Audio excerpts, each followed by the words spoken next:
Hello everyone and welcome to tonight's stream. Today the plan originally was for me to actually continue Star Wars Fallen Order because the poll stated that I was going to make this a two-part at first. And now the biggest issue that I have with this is my PC is screaming in agony whenever I open Star Wars Fallen Order. Also happened the first time, hence is why I'm trying to avoid Star Wars Fallen Order as much as possible. But now that I see that it's actually screaming in agony the way it is, I think Star Wars Fallen Order is too much of a risky game for me to play because my PC is 6 years old this year, and it's also it's not the best PC anymore. You know, it used to already be it's not a budget PC. It cost me 1,500 quid, I think, 1,500 to 2,000 quid. But the biggest issue that I have with this PC is the CPU. It was already 2 or 3 generations old back when I bought it, and now it's like 12 generations old or whatever. I don't know how many generations we have had ever since then, but it feels to me that it's already 12 generations old. My CPU is kind of the grandpa. I'm planning on making a new PC whenever I do have the money, because right now money is kind of tight. It's really fucking tight. So, like I said, unfortunately, right now what I want to do is I will keep Star Wars Fallen Order on the backbench somewhere whenever I do have a better PC, or maybe I can do it on the PS4, maybe I can buy it on the PS4, I'll check that. Maybe I can even check it right now if that's actually the case. Star Wars Fallen Order PS4. I don't even know if it's on the PS4. It is on PS4. It does cost me another $40, and like I said, money short. Maybe this is on CD keys. Star Wars Fallen Order. It do be for the Jedi, the Xbox Deluxe Edition on PC. No, I don't see it. I only see Steam and Xbox. It's unfortunate. Otherwise, I would have bought it because yeah. Let's see all games available. Oh, hold on. Sounds Fallen Order. PS4. It is in Belgium, but that doesn't matter. Okay, so there's no way for me to buy Jedi Fallen Order right now. With the I want to spend $10, not 40. You know, because I cannot. I just can't right now. Okay. So I went to the Indiana Jones movie last night together with Rick. We started at 9 p.m. We had a dinner at 5 p.m. To 7 till I think it's almost till 7 p.m. It was a nice little restaurant where we ate dinner. You know, we had a little I ate chicken. I ate some what is a shrimp cocktail. Rick just got some baguettes and so some the especially the flesh was delicious. The meat was just so good. Jesus fucking Christ! You would almost call me completely gay instead of only partially. But the biggest thing here is the movie. Now the movie isn't bad at all. A part of me wants to spoil it, and a part of me wants to not spoil it at all. But the thing is, the only way for me to be able to spoil it properly is by saying, have you watched Indiana Jones? Which one was it? The Lost Ark. Then you've watched this one as well. That's how I feel about. That's how I feel about this movie overall. The movie is not bad. It's better than the Crystal Skull. I've watched that years ago, and it's everywhere right now. Believe me, I've watched it years ago, so I know a lot about Indiana Jones. It's not my favorite franchise. Star Wars is my favorite franchise when it comes to Lucasfilms and Disney and whatever. I honestly couldn't care less about Marvel. Harry Potter, same vibe. I don't care. So like I said, the biggest one for me is Star Wars, and Indiana Jones is kind of one of those franchises that should just be left alone. Ever since the trilogy came out, the last part, I don't even know. Let me take a look at all the Indiana Jones movies first. Indiana Jones I don't even know which one came out first chronologically. Raiders of the Lost Ark actually came out first. Okay. Oh, right, The Last Crusade. Yeah, I keep forgetting that one. But the Kingdom of the Crystal Skull just sucks for me. Raiders of the Lost Ark was great. Temple of Doom was great. Last Crusade was great. The thing, like I said, if you've watched the Raiders of the Lost Ark, then the Dial of Destiny is going to be the exact same. Because it follows the same plot line. The only difference is there is a different bad guy with a different motive. That's the actual only change that they made to the story. But inherently, the storyline hasn't changed at all. It's still the exact same storyline. So, like I said, if you've watched Raiders of the Lost Ark, you don't necessarily need to see the Dial of Destiny.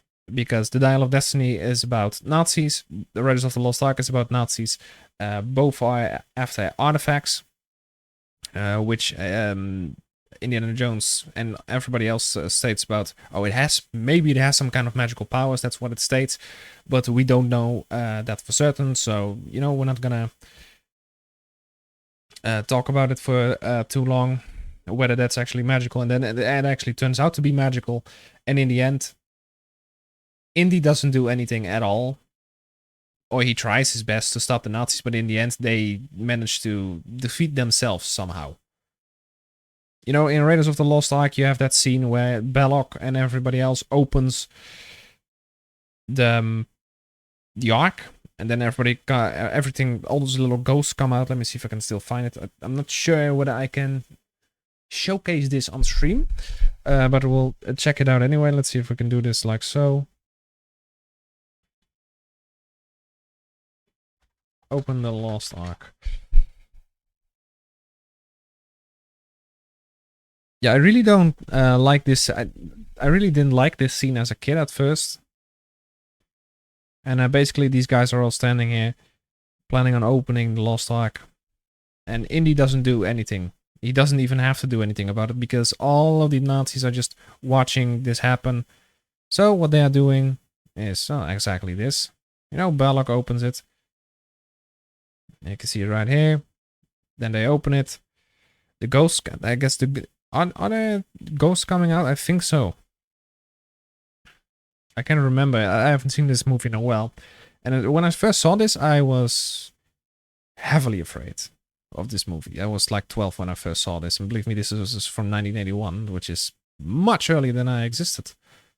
But still. So you see all these ghosts. And everybody else comes out. And those three are like, including Belloc, like, oh, And they are getting possessed or something. I don't know what exactly is going on in the scene, but Indy doesn't have to do anything. The bad guys kind of get rid of themselves.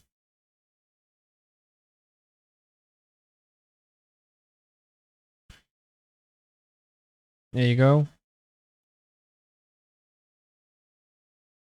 There you go.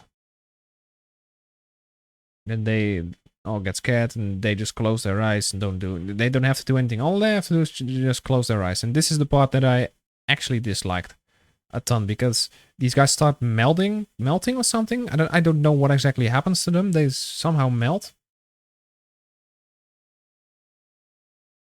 And Indy doesn't do anything about this. There's also this famous theory going on with this that if Indy...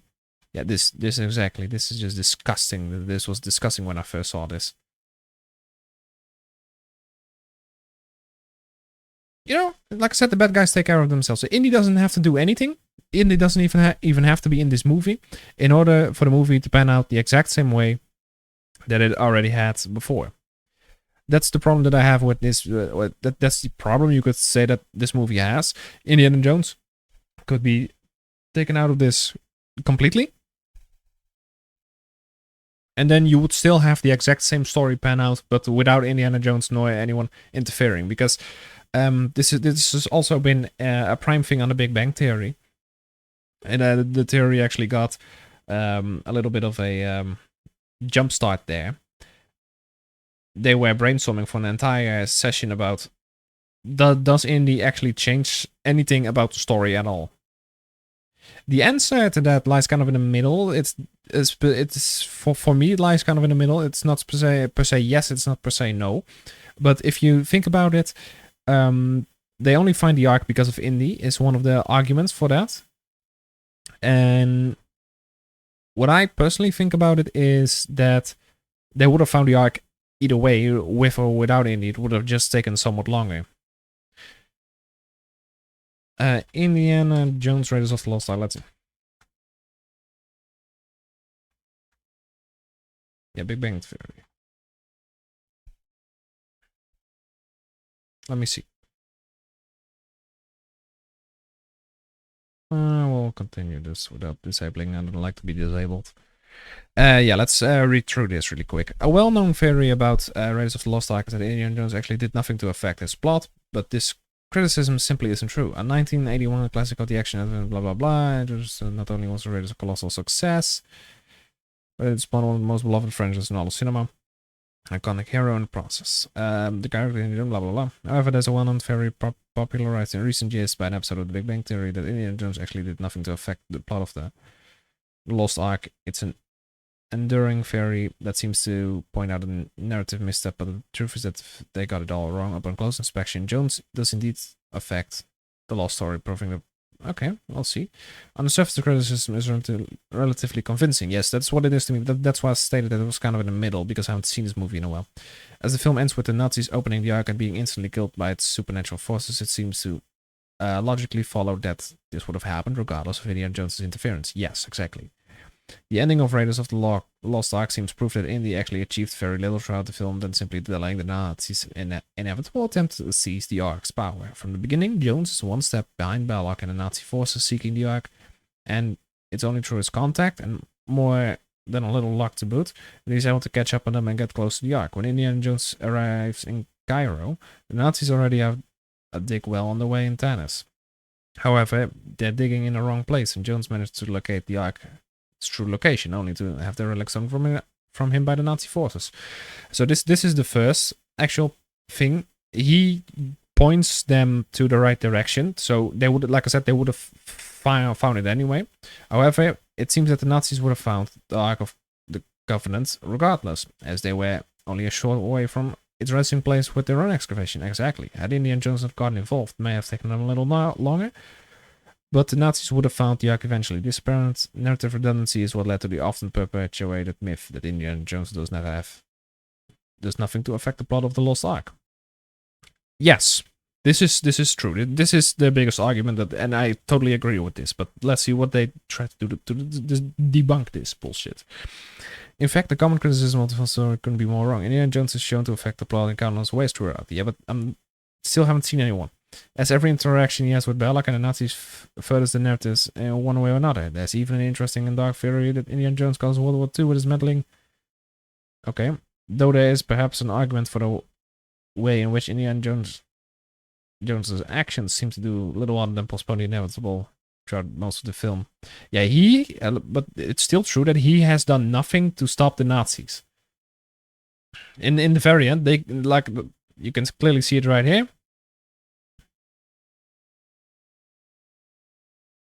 Once they die, everybody's gone, and it just gets rid of itself. So all of the Nazis are gone, all the bodies get rid of, and they're all gone. Indy does nothing, at least in this scene. So the Nazis just take care of themselves. But how does he make the plot go on? If frustration, no matter how minor, caused by Indiana Jones ultimately running, contributes to the hiccup. And that's before returning to Berlin, and that prevents my. Though it's possible the Ark would have killed Hitler before World War II began, it's equally possible that he'd have found a way to harness its power and become unstoppable. The apparent Indiana Jones mistake is proved untrue by very simple logic. Indiana Jones' actions are shown directly influencing the course of events throughout Raiders of the Lost Ark, and therefore he has a clear impact on the story. Yeah, but what specific? I need specifics here. This is just the ideas behind the common criticism of Indiana Jones on the film are all based on hypothetical events that would occur if Indy wasn't present, and therefore the idea is innately flawed. Exactly what would happen without Indiana Jones to complicate the Nazis and ensure that. But the simple fact in Raiders of the Lost Ark it is by the relentless meddling of Indiana Jones. What do you mean? See, this is what I mean. They write an entire article. I think we're halfway in. Oh, we're almost done. Not only does Raiders of the Lost Ark ending take the CDR for safekeeping, but it establishes the heroism of Indiana Jones. The start to move, blah blah blah, only to have it stolen out from under him by Belloc. Yes. Over the course of the Rise of Indiana Jones goes on a journey to see him come face to face with the literal power of God, recovering the lost Ark of the Covenant, and ultimately foiling the Nazis' plan to... No, he doesn't. This is what I mean. The articles like this, they try to debunk shit, but they are basically just stating, we're gonna debunk it. There you go, it's debunked.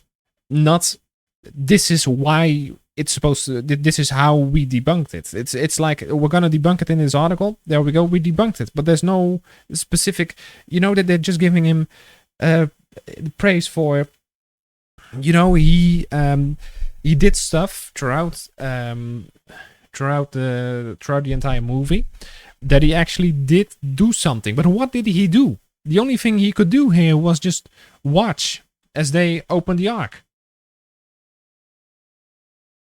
That's the only thing they could do here. Look, he's stuck to a pole.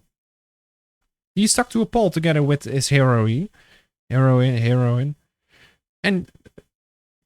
this is all that happens. They come out themselves, they go. They all die, there you go, Will sent. They are still stuck here. He didn't do anything to stop the Nazis in the very end. How can he be a hero if he didn't do anything? The Ark did it itself.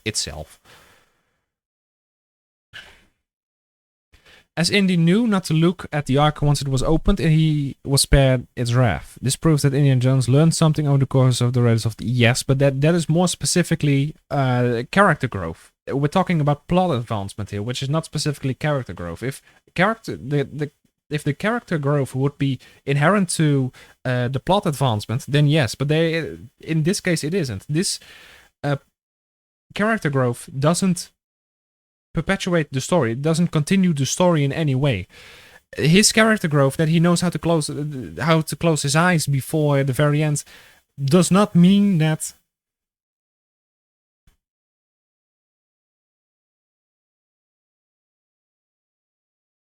he advances the plot here. Just because he knows to close his eyes here, same goes for I think it was Ravenhood or something. He says that, but what does that have to do with the story? How does that stop the Nazis? How does closing his eyes stop the Nazis from winning, or from not getting the Ark in the first place, or not opening it? He doesn't do anything he doesn't do anything for the Ark itself. So this article is completely wrong. It also doesn't give any real argument about Indy actually stopping the Nazis. He doesn't. And yeah, saying that the criticism on the Raiders of the Lost Ark ignores Indiana Jones' character's arc, it's just inherently flawed, because his character arc doesn't have anything to do with the plot advancement. That is just for his own little character growth. Hey Josh, how you doing?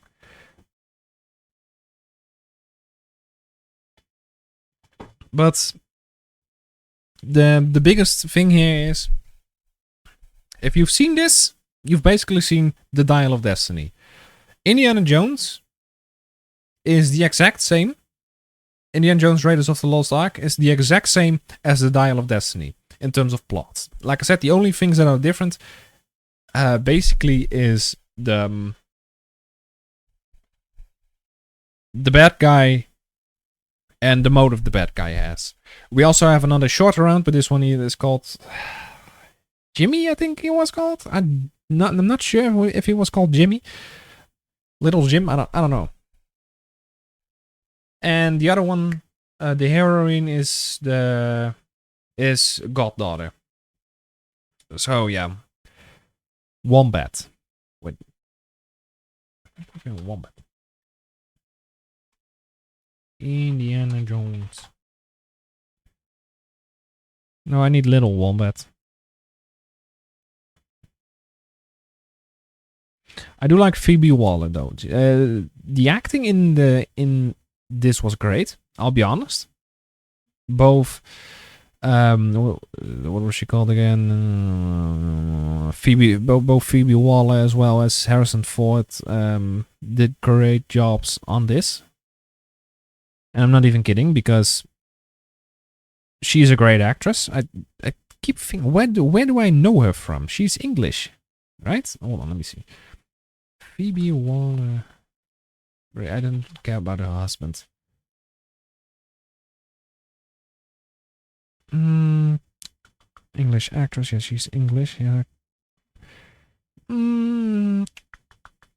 Where do I know her from? There was a series that I know her from.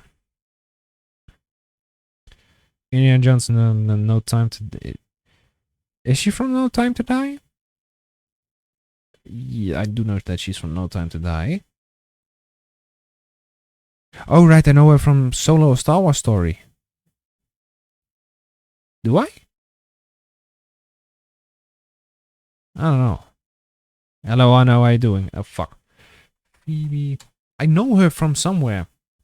Killing Eve, Broadchurch, Solo. Was that her, though? That wasn't her, right? Oh, yeah, Fleabag. Yeah. Now I know. Now, this was a great series. I watched Fleabag. Fuck. When did I watch this? It's been a few years. This was on the Dutch. This was a popular series in the Netherlands as well. I don't know. I don't know. This was a comedy series, from what I know. Yeah, it was cringe comedy. Yeah, yeah. It did have some trick up its sleeve. It did have some quite. Yeah, this was. I think this was a little racism. This was a British comedy. Yeah, it says on the Wikipedia page. But this was a little racist comedy series. This was indeed a cringe comedy series, but it also was a drama. And I think just all of this shit put together made it a great series to begin with. I also think that what are those two guys called again? The two English actors that always play together. The blonde, ginger blonde one, and the fat Scottish one. Fuck, what is she called again?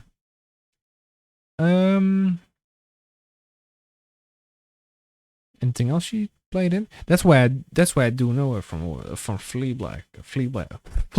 Jesus, that's actually a great series. Oh, am I showing? Yeah, okay.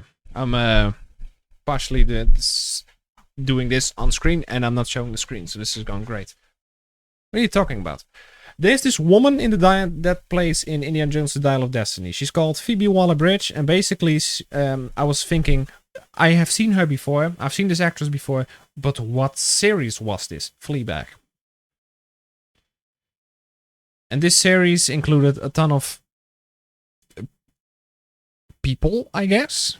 Some are more prevalent than the others, but there was also this. Fuck. Simon Cowell? No, it's not Simon. It's Simon Pegg. This guy always pops up with the fat one. Nick Frost. Yeah, Simon Pegg and Nick Frost. This is a great duo. Probably one of the greatest duos in British television history. Nick Frost, Simon Pegg. I love those two. How old are they anyway? This one is 51. The other one is. Hello, Dom. I've been 53. Okay. This guy also played the Mission Impossible a couple times. It was on the Dutch broadcasting networks. I think SBSS. But basically, Fleabag was a great series. Great comedy. But that's where I know her from. But basically, don't go to the movies if you don't want to watch Indiana Jones, Raiders of the Lost Ark again. Because Raiders of the Lost Ark is inherently the same to the Dial of Destiny. Like, literally. In terms of storyline, the same. Nazis, like I said before, the only thing that's different is the bad guy and his motive. Also, the bad guy should have been killed in the first 5 minutes of the entire movie because he got hit. He was looking out from a train window or something, or from the train roof, I don't know, and he got hit by a sign with 100 miles an hour. He should have been dead, you know. Should have, because he hit his head. Then maybe he should have had a steel plate or not, but it wasn't explained how he survived that. But okay, he survived for some reason, and he was the bad guy after all. The hell expensive? Yes, they are indeed very expensive. But the only reason I still go there is simply because I like to go there with someone else.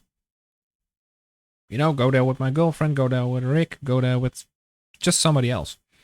I don't necessarily do it for the movie. I do it for the experience and for the just being out and about with someone else. So social interaction, I guess. But I do agree that because you can make them pay. Yeah. Usually we do. We just do it 50-50.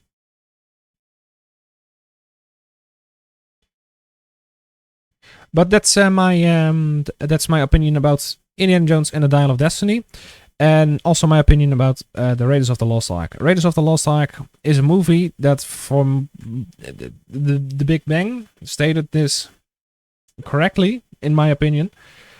Indiana Jones didn't do anything to advance the plot in the first place. So you can take the character of Indiana Jones out of the equation and the story would still pan out the same. He didn't do anything to stop the Nazis in the very end, because the only thing he had to do was close his eyes and the Nazis just vanished themselves, as you can see right here.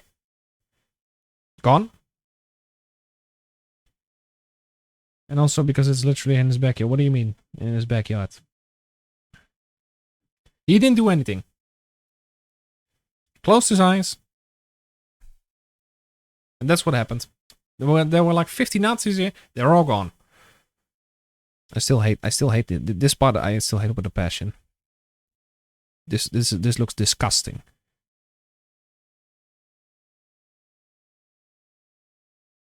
Well done for a 1981 movie, though. This was kind of cringe, not gonna lie, but this, disgusting. I love it how it works, but bleh. The HDR adds a lot of. What do you mean HDR?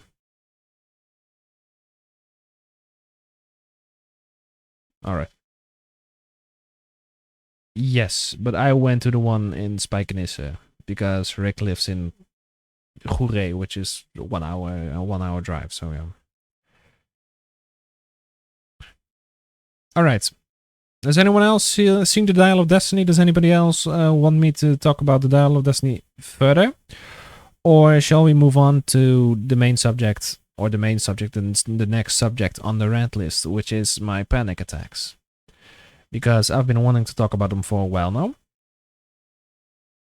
It's kind of a more heavy topic, but at the same time, I am one of those people who can just talk about heavy topics without being altered too much. Having any physical problems with it? What the fuck is all this about? Fuck Indiana Jones? Sure. How old is Harrison Ford to begin with? I mean, he's 81, Josh. If you want to fuck that, go ahead. Who's he married to anyway? Calista Flockhart. What's her age? Oh, 58.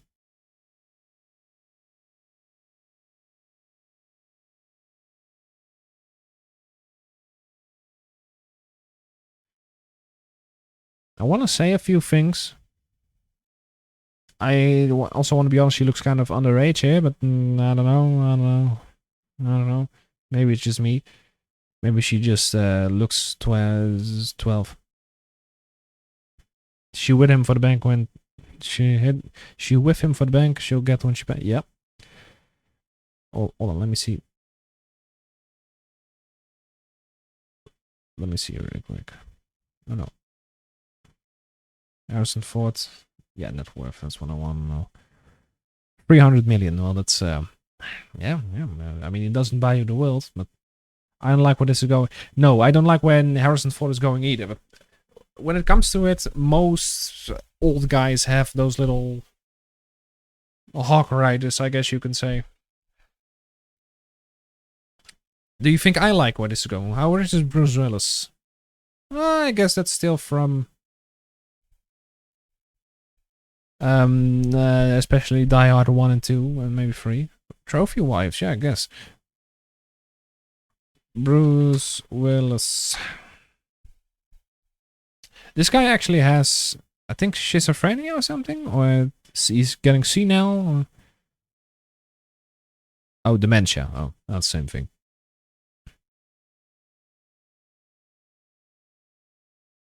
He's only 68. Oh, that's kind of bad for him, though.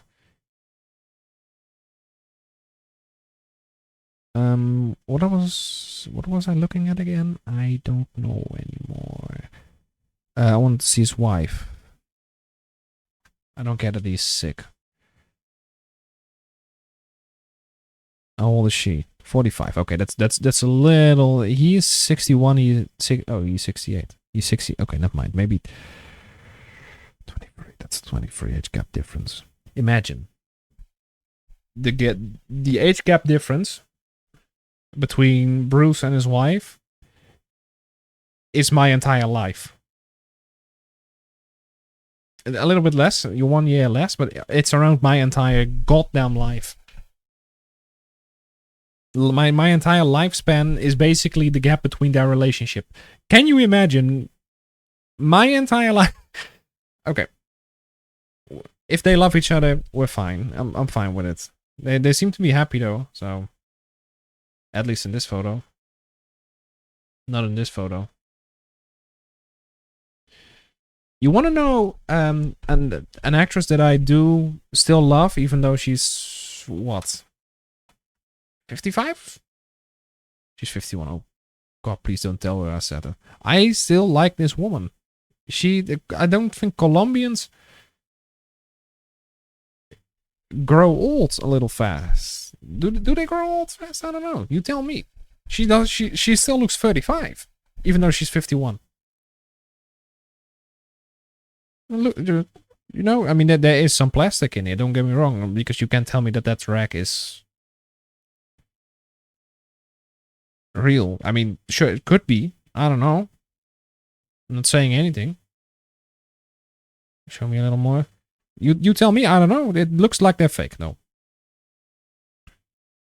They're a little too perfect for my liking. But she looks gorgeous, honestly. For a 51-year-old. I mean, some of these are probably a little bit further away from 51 years old. You know, like 45 or something. I loved her in Family Guy. Or fucking Family Guy. Modern Family. I loved her in Family Guy as well. She was in Family Guy at one point, right? Sofia Vergara, Family Guy. Or was that the...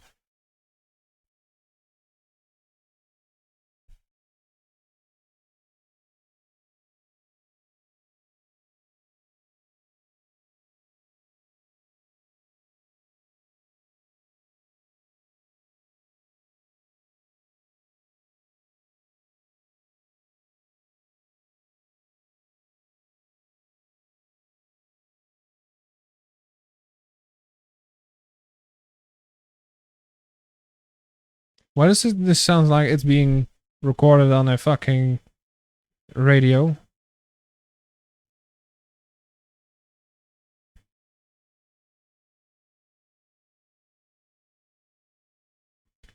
I'm looking for an... did she actually play the role, or was this just...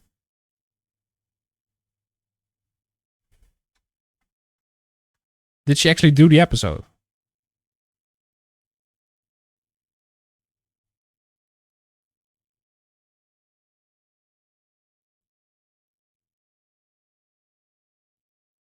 Provides the voices on Peter and Quagmire's date and a Hispanic woman in Peter's Spanish soap opera The Giggity Wife.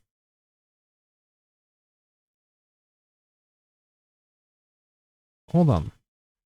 Peter's Spanish soap opera. Is that the cutaway with the way he slaps everybody?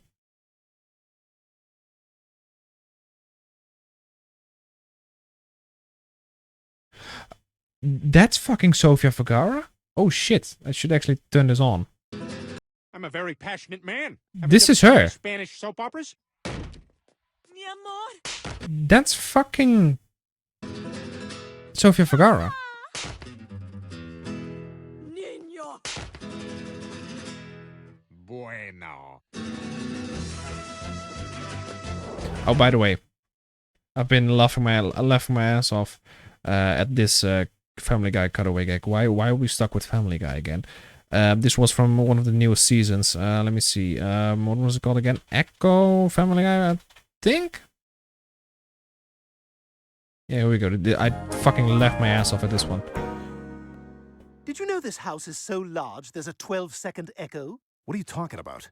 The acoustics are such that it takes the human voice 12 seconds to bounce back as an echo. That's ridiculous. Not even the Grand Canyon Did has you it. know this house is so large there's a 12-second echo? Ridiculous, huh? Okay, I'm hearing it now. Well, next time maybe don't doubt me when I tell you the acoustics are such that it takes 12 seconds for the human voice to travel. I think we should hang some blankets in the hallway. Ridiculous, huh? Okay, I'm hearing it now. Well, next Guys, time I had a maybe don't great doubt idea. me. That's weird. That fart was from yesterday. The weirdest thing is that this gag actually continues, but Mr. Rupert apparently didn't put that in here because the gag kept on for about 1 minute, and then it would come back later on in the episodes. But okay. Yes, I'm home. I'm home safely, and I'm watching Family Guy because my computer screams in agony whenever I open fucking Star Wars Fallen Order. So Star Wars Fallen Order is being thrown into the bin for now until we get a better PC, because Alex and I are working on that as well, and my brain doesn't want to click this again. Where do I see my previous chat from last stream? I don't know. Fuck. I want to click this, but I don't know if it's copyrighted or not. I watched this before I went to bed a couple nights ago, and my brain was physically hurting by this. It's great animation, but I don't know why this exists. Listen. Just watch. It's always a bullshit stream.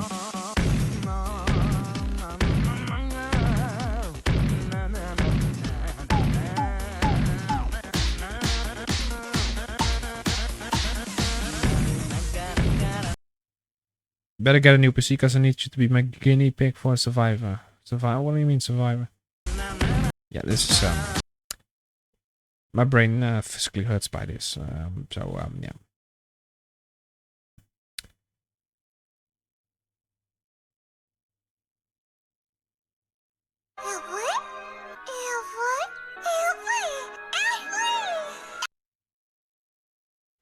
They should have just burned that Eevee.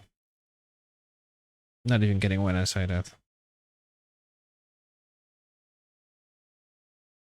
Who the fuck is this? You're meant to exact justice. Everyone's gonna know what you've done. What movie is this? Can we just all appreciate Jackie Chan performance? I don't fucking know. I don't even know who the hell this is. I don't even know what movie this is.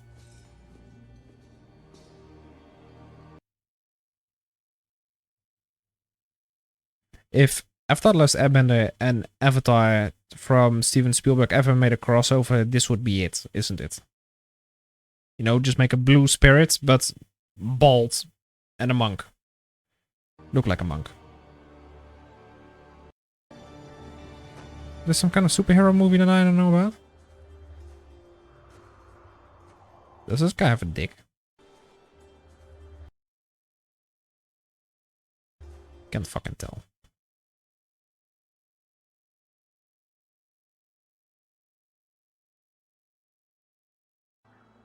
I'm leaving this galaxy for one a little less complicated. I'm looking at it.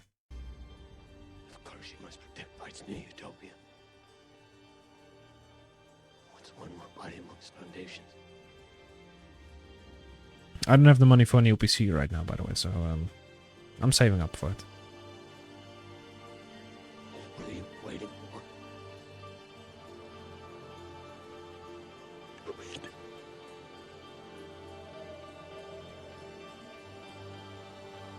What kind of powers does Avatar crossover have? Oh.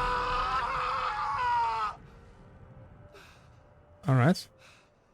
No, is this Watchmen? I've never heard of this before. I did watch Kingsman.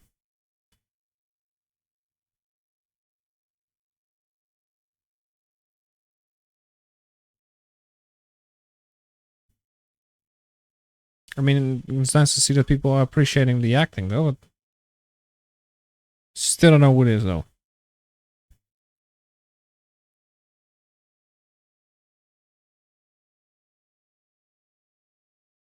Bender girl bends unbendable girder. Bender bends unbendable. What?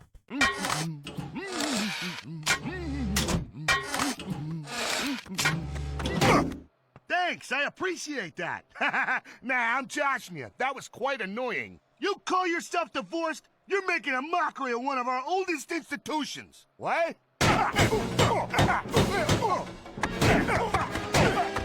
All right, boss. Give the word and I'll drop this unbendable girder. Clamp, clamp, kabam! Remember, only killed the one with the beard. That other filthy scab, we got nothing against.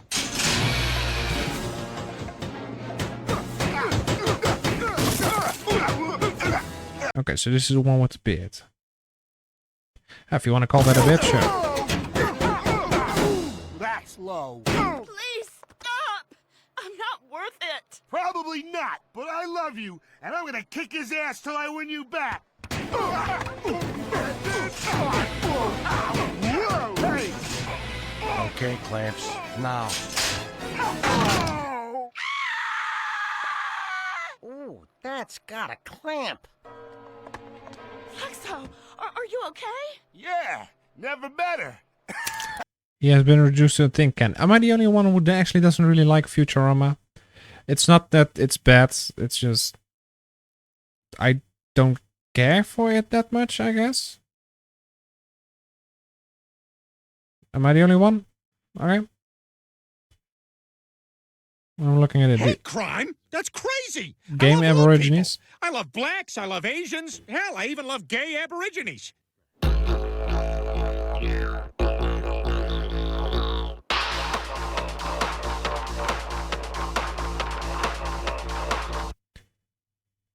Yeah.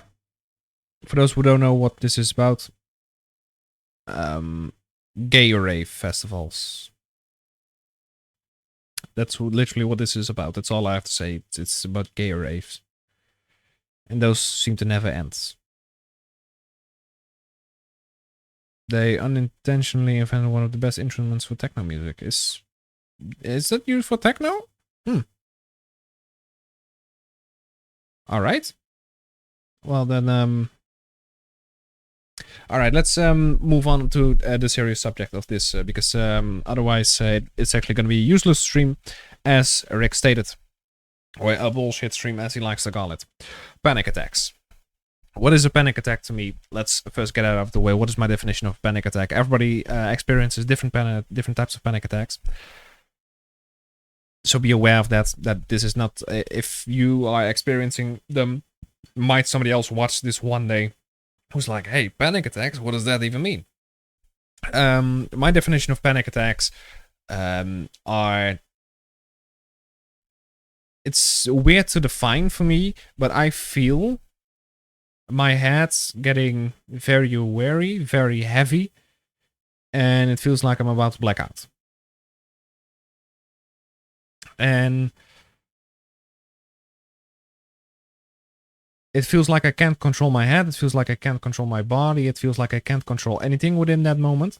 And whenever I feel that popping up, all I have to do is breathe very steadily and realize that it actually is a panic attack. Okay, that's my definition of a panic attack. That's how I have felt those panic attacks. They have never been really diagnosed as a panic attack, but that's what for me, it's what I call a panic attack.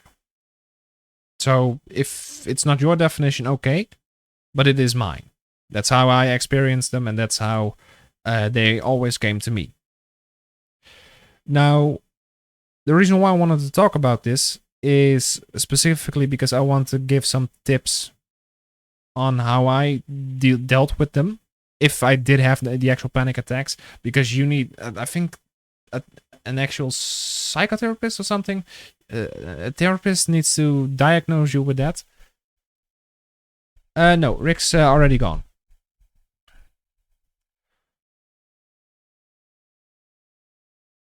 So I'm not originally diagnosed with it. I wanted to say unfortunately, but the way is unfortunately, in here. I did get a monitor around my a heart monitor around my neck that I had to wear for a day. I also had a test, an exam actually. There was specifically a test. It was an exam on the same day, which was really unfortunate. So I was walking around with a heart monitor, and the woman that was actually watching us during that exam, because there's always a I guess we'll call it a watcher, a surveyor, was just watching us, and I had to tell her, this device that I am wearing under my shirt is for my monitoring my heart rate. It's not for anything else. And that's what I wore for 24 hours, and they found nothing. She did found 2 peaks, but that was during actual peak times. But I also feel my heart racing. I don't know whether that's actually true, but during one of those panic attacks, I sometimes feel my heart racing. But the thing is, because you're in a panic attack, you don't necessarily have your heart racing. It's just your brain. For me, it feels like my brain is toying with me on what's actually happening in comparison to how I'm feeling. So that's why I have to realize that I'm having a panic attack. The first step. Why is that? All like that. The first step is always diagnosing yourself with the panic attack. Making sure that you know that you are actually having the panic attack. And the first time I actually got it, it was really weird. The first few times, and eventually I started just breathing very heavily. So in, out. And with heavily, I don't mean no, just heavy breathing, as in, out. Do a little zen, a little meditating, I guess. That's how I started to control it. And I haven't had I want to say a heart attack, a panic attack in months. I think about a year or something. But I don't even know where those panic attacks came from to begin with, but I did have them. And I have had so much shit in the past 6 years that I can just talk about this on a regular basis, because I've seen and felt literally everything. That's why I can talk about this without experiencing any physical problems or any mental blockades to not talk about it, because I wanted to kill myself at one point. It's just that 6 years ago, I was stuck on a monitor where I wanted to hang myself on in a hospital. I was just laying in a hospital bed. I was diagnosed with Crohn's, and I was like, what the fuck is all this? And it felt like nobody was there for me at the time. In my head, that was the case. And I already wasn't feeling that well for those couple months before. And that's where I entered a state of depression. And I think those panic attacks are a remnant of that depression stage. And I personally think that whenever you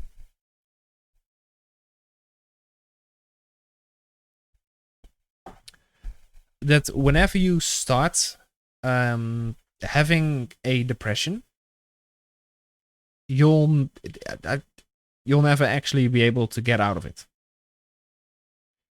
It's just a depression to me. My definition of depression is a specific mental state that you just spiral down in whichever way possible, because it can get you in the weirdest ways. For me, it was just everything at once, disease, girlfriend, and me broke up, another disease, because keep in mind that within 6 months I was diagnosed with Crohn's disease, as well as different forms of rheumatism in my back as well as my legs. A time span of 6 months. I was trying to get back up in school after 2 months of laying in the hospital and getting out of there, and trying to get some rest for my Crohn's disease, so it was able to be stable again, so I could actually walk normally again. And then I was diagnosed with rheumatism in the very end. So while I tried to climb back up into the abyss I fell in, but I think now, looking back at it, that there's no specific way for me to actually be able to reach the upside of the abyss. I think we are all in a form of abyss, and we are all trying to reach the top of the abyss to climb out of it. But I think all of us are. This sounds very philosophical. We are all in a form of depression.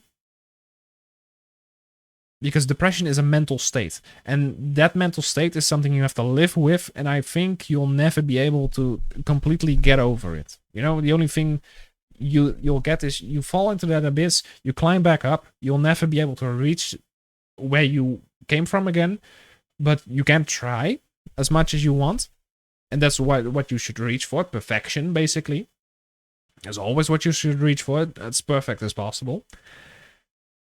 And of course it's not always gonna work, but sometimes when you grab a twig in that abyss, that twig is probably a little bit looser than the other twigs or the other cliffs you faced thus far. And that twig is gonna break and it's gonna set you back a few steps. That's how I view depression. You know, you fall into an abyss, you get back up again, and sometimes you fall back in it. And it's something you have to deal with because you're never getting out again. It's a mental state, and that mental state will block you, especially if you just stick to it. But I honestly think that people will never get out of that mental state. The only thing we can do is just keep on going with our lives and learn to deal with it in whatever way we did. And that's, yeah, my panic attacks are probably a remnant of those suicidal stuff that I had. Which is shit, of course, but I don't know. I honestly don't know what to. When I had this idea of talking about my panic attacks, I honestly thought that it was going to be a much bigger thing than just me saying, you know, this is my definition, this is what how I deal with it. But now I'm actually talking about it, it's much more than just the panic attacks. I think it's the depression as well. And keep in mind, I haven't had these panic attacks in months, if not in about a year, I think. So it's quite different now in comparison to then. But whenever I wanted to do that, I wanted to make this into a video, me ranting about it. But now that I've stated literally everything that I want to say, I'm like, what the fuck? Why did I want to make this into a video? The only thing that I can tell you is you have to realize for yourself is that you are having a panic attack and that you need to do whatever you can to make sure that first of all you realize it's a panic attack, and second of all you know how to deal with it, because you're not going to be here with someone else every damn time you have a panic attack. Usually when I had a panic attack, it was when I was walking my old dog Macho. I don't know why, it was just the case. I was walking with him and then suddenly I would felt my heartbeat rushing and whatever. I don't know. I have no idea on why that was, but I was alone. I didn't sit down. The only thing I could do was breathe, because I knew sitting down wouldn't really help, you know, if I was gonna fall anyway. And Josh states that, well, now you got quite a few people in Discord that you can talk with if you need to. Yes, and honestly, when it comes to it, I actually have been talking to people. One of the things that I learned in the last 6 years is, despite the fact that I am very OCD-ish, you know, very in touch with, I want to do everything myself. I'm very in touch with myself, and I also know how my personality is like, and my brain knows that the only thing I want to do is do things myself. I do not want to be dependent on anybody else besides me. And that is specifically because I know that if I want to get something done right, I have to do it myself. And lately, especially lately, I have been giving away stuff. You know, because I'm getting lazier by the day, that as well. But I also know that other people are here for me, and I think other people need to realize that as well. There are people that are there for you. You know, even though they might not always say it, they are there for you. Even though Rick is a dick most of the time, I know he's there for me when I need him the most. You know, and that's also kind of a shame. When I was feeling suicidal, me and Rick were kind of separated back then. We've known each other for 12 years. We've been best friends for about 10 years by now. And yes, most of the time. Yeah, most of the time. He can be a good boy as well. There's a lot of people who can be good, who have inherently good qualities within them. But the thing is, the same goes for me. And this might sound very narcissistic or whatever, and I know that. But even though I am a troll and annoying first and foremost, people can always talk to me and always say, "Hey, Harley, how can we talk about this?" And people always do come to me about that stuff. There's always people, regardless if we are close friends or not, they come to me like, "Hey, Harley, can we talk about this?" There was this guy a while back, believe it or not, one of my old classmates. That's the only thing I'm saying. It's not Rick.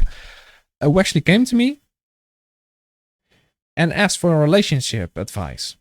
He told me like, "Hey, Harley, I see you know how to work with ladies." And I was like, shit. If this guy is coming to me for advice on ladies, how bad must he have done it then? Since when? I don't know, Josh. The thing is, this guy has seen me and my current girlfriend. Esther is my current girlfriend, and like tomorrow I'm gonna have another one. But he saw that I could get along with literally everybody. I can get along with literally everybody, you know? Even with the people that I hate or people who hate me a lot, I never seem to fail to make them laugh at one point in time. They always laugh. Or my personality is, even though I'm an idiot, and my sense of humor is very dry and whatever, I seem to have that personality that can go along with literally everybody. Because I can get along with literally everybody. My friends, everybody that I have as a friend, that I've been acquainted with or friends with, is literally from all different forms of society. You know, poor, rich, every single race, every single... And this doesn't mean that I'm a good person, you know, because I'm not saying that I'm a good person because I can get along with everybody. It means that I am a person that can get along with everybody, per se. I don't want to say that I'm a good person. I'm not a good person whatsoever. That's not how I see myself, first of all. But I do know that I have the personality type, even though I'm hella annoying and a big troll and a piece of shit sometimes, that I can walk away with everybody in the very end. And like I said, that doesn't make me a good person. That doesn't make me a nice guy, but it does make me one of those people who is very hard to hate. You know, because I don't know, it's just my personality. That's what I've seen, especially in the latest couple of years. There's people in my class as well who can't stand me, but still are some of the closest friends that I've made in the latest few years. And same goes for people like Josh and Dominic, who are currently probably watching the stream. Sometimes they can't stand me, but they have the same humor as I do, and they still, after God knows how many years, they're still with me. Same goes for Rick. You don't want to know the things he said to me. You know, the slurs I've been called by him, the cussing I've been getting from him at times. But why is he my best friend? Because he can. And basically, the moral of the story is, even though I'm not a good person, I try to be the best I can be, I guess. Hence why I can walk away with everybody in the very end. So what I'm basically stating here, you don't have to be a good person, you just have to be the best version of yourself. And if I can do it, then pretty much everyone can. I like how this went from panic attacks to one of my life lessons that I've learned in the past couple of years. Just be the best version of yourself. Yeah. I think that's very good advice. But yes, there's actually people that came from me, that came to me for advice about relationships, believe it or not, because he was liking this girl. And he told me like, hey, you seem to know your way with the ladies. And I was like, dude, I can get along with literally everybody. It's not specifically ladies. It's just something that it's just a personality trait. It's not specifically because I know how to work with the ladies. People just like me in general, despite my bad habits and stuff, you know, despite my dark humor, despite my appearance sometimes, despite my idiots. Yeah, I don't know how to say that word properly. Despite my stupidity. And he was like, well, can I still get a relationship advice? I was like, yeah, sure. So he told me the story about how he likes this other classmate of mine, and my brain was like, I already knew who he liked from the get-go because I know the guy. I know the guy longer than 24 hours, meaning that I just know. I also am very observant, which means that I can literally sense whenever. And it wasn't very it wasn't a very hard one to figure out as well. You know, you don't have to be observant like me. You could just tell from a mile away that he liked her. But it's actually quite a sad story now I think about it, because I told him, that's the only thing that I could actually say, tell her how you feel, because you can't keep going like this, you know, you can't keep liking her and be friends with her and expect that everything is going to be okay in the very end.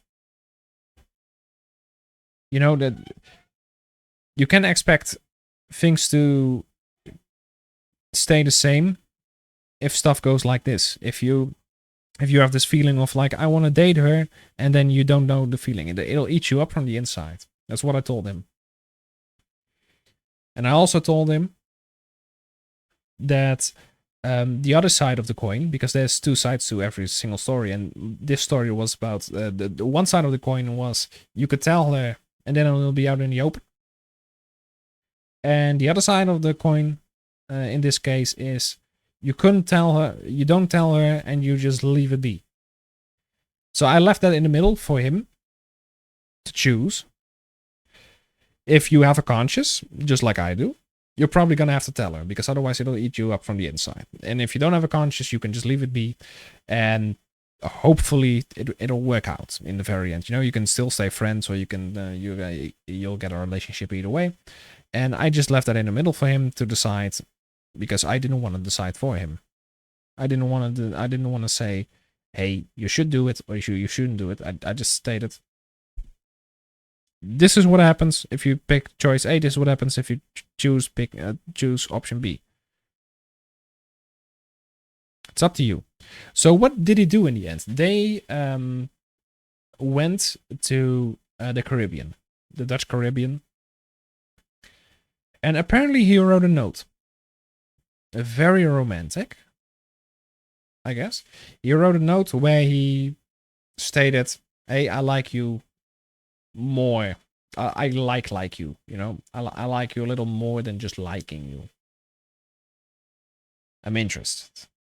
Would you like to go on a date? I don't know the actual sentences, the actual quotes that were in the letter to begin with. But what I do know is that it was something like that. It was a kind of a love confession. And in my brain, I would never do that. because that's one of the it might some people might find it romantic, other people might find it very stupid. I'm more of this latter, and I'm more of the second rather than the first. I'm more of the people who say, I think this is kind of stupid to confess your love to somebody, but he did it anyway. I wasn't with him during the Caribbean part, but yeah, he did it. And you want to know what she did with the note? Apparently, because she didn't do it in front of him, but apparently she just threw the note into a fire. She recently broke up with a boyfriend, or her old boyfriend, and he was like, okay, now is my time to strike. My advice would be, don't too soon, probably. But on the other hand, my brain is like, there's a lot of people who say that they want to work on themselves, and then they don't work on themselves. You know, comment down below, or comment in chat right now. Do you know a person like that? Do you actually know a person like that? I don't know. Maybe you do, maybe you don't. But there are people like that. And there's a lot of different people, and that's why the big problem with sometimes when people get out of relationships, they get on a rebound. What do you mean with a rebound in this? What is the definition of a rebound in this specific occasion? Because I'm quite unsure what you mean by it, and then I kind of want to, you know, reply to it, but I can't.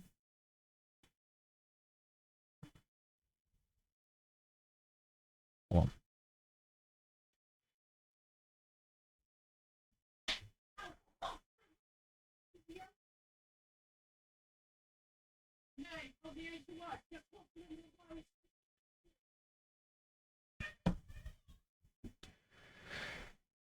on the rebound, so if he didn't shoot his shot, he might not have had a chance. There's actually a literal Dutch saying that goes. I don't know if there's English for. There's probably an English variant of this, but the Dutch saying is, if you've never taken the shot, or if you're not planning on taking the shot, how do you know it's gonna miss? Basically stating what you just stated. You know, if you're not going to take the chance, then you don't know what the outcome will be. Meaning, either take the fucking shot or shut the hell up about it. I'd not recommend dating right after a breakup, but sometimes people have this fear of being lonely. Sometimes the only people who don't have that are psychopaths. One of the 5 things that people need is social interaction. And especially after a long relationship, people will feel lonely, and they will get to that part where they just fuck their best friend or something, and then they ruin that friendship as well. I have had it multiple times where I asked people out, and those people told me, I'm working on myself. And my ex had the same thing. She said, you know, I don't want a relationship. I want to be best friends with you still, but I don't want to be in a relationship right now. So because I want to work on myself. 1 month later, she had a relationship. The same goes for another girl I wanted to go out on a date with. She was actually from Belgium, meaning I wanted to date a complete idiot, I guess. Nah, I'm kidding. I'm still friends with her, actually. I'm still fucking friends with her. But she also stated, I want to work on myself because I recently came out of a relationship. Within a month, she had a relationship with another guy. And she actually told me, I don't even want to be in a relationship with this guy. I just got forced into it. She just forced herself into it for some damn reason. How the hell do you force yourself into a relationship that you don't want? I don't know. It just happened to her. So, yes, but you can deal with loneliness without a relationship, for instance. Yes. But if you come out of a long relationship, for example, you've had a relationship with the same girl for about 5 years. There was another friend of mine, Charlotte, who I actually haven't talked to in about a few months now. She had a relationship with a guy for, I think, 7 years. After they broke up, I think it was the start of this year,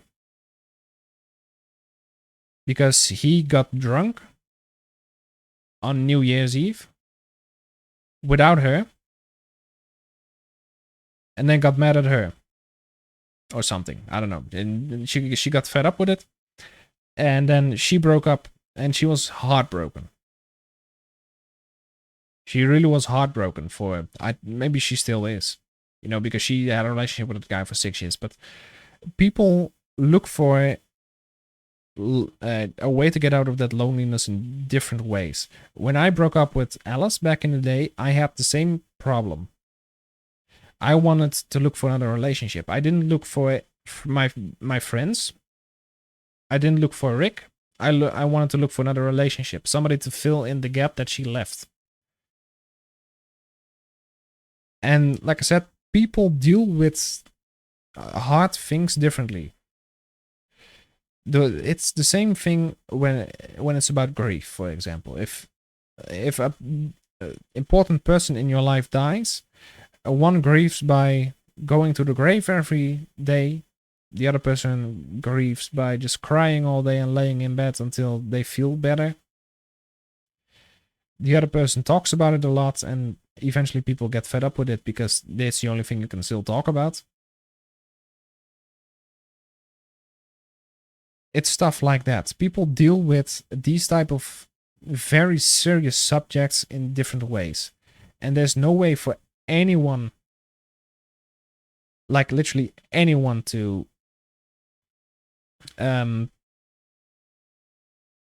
try and regulate that.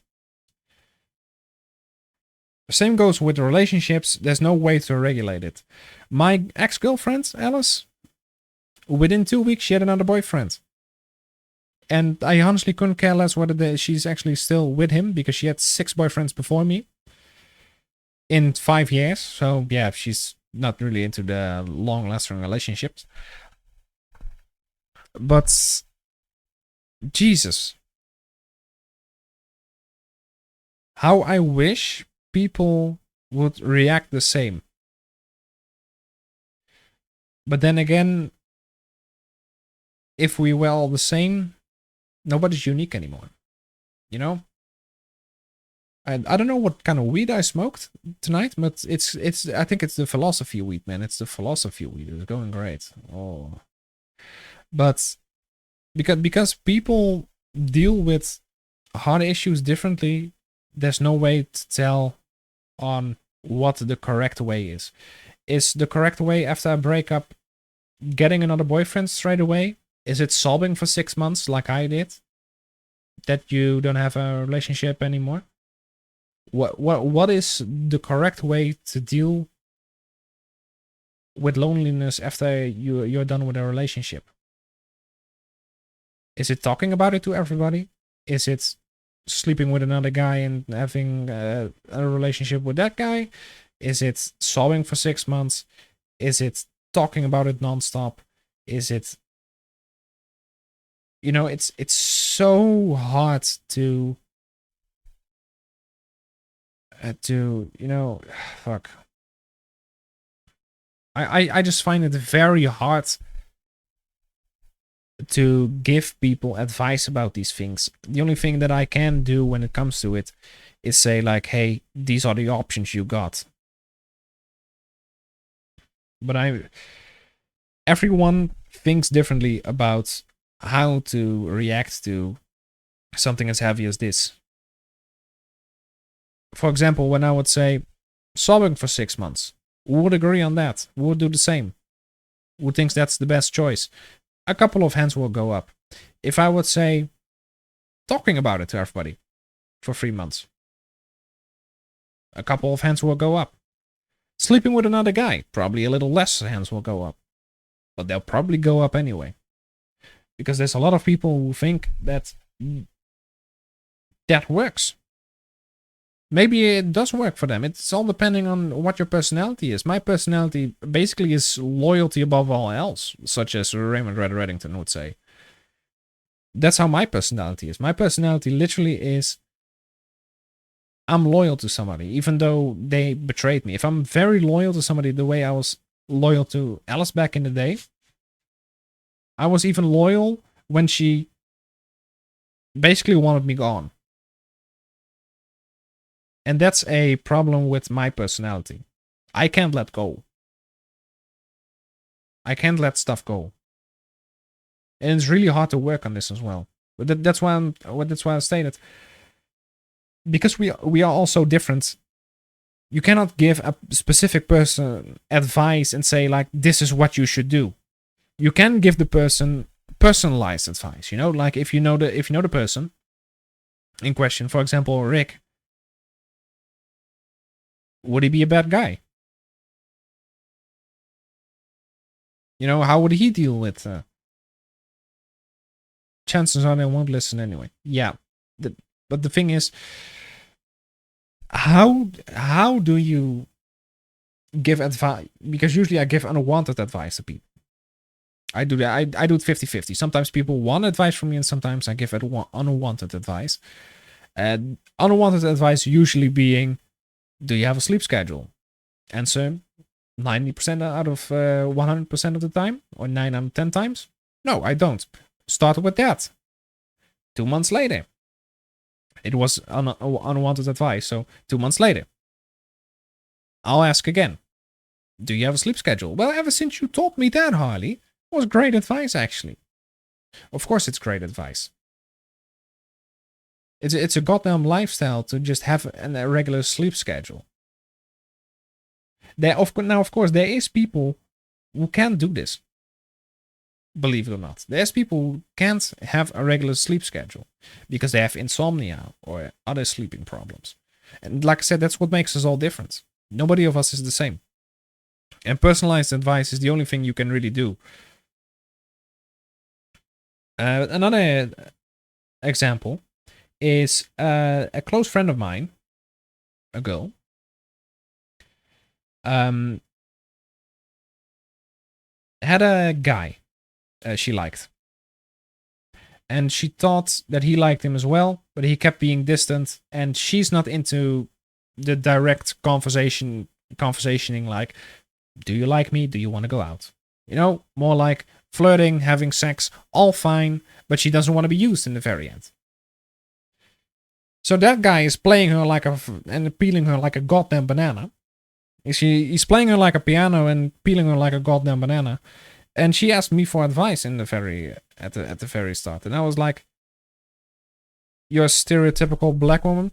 Girl, you gotta let him go.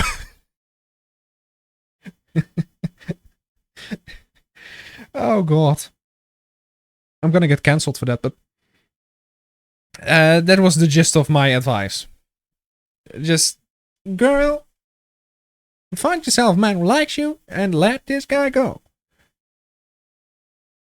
I'm looking at my stream and it's so fucking stupid.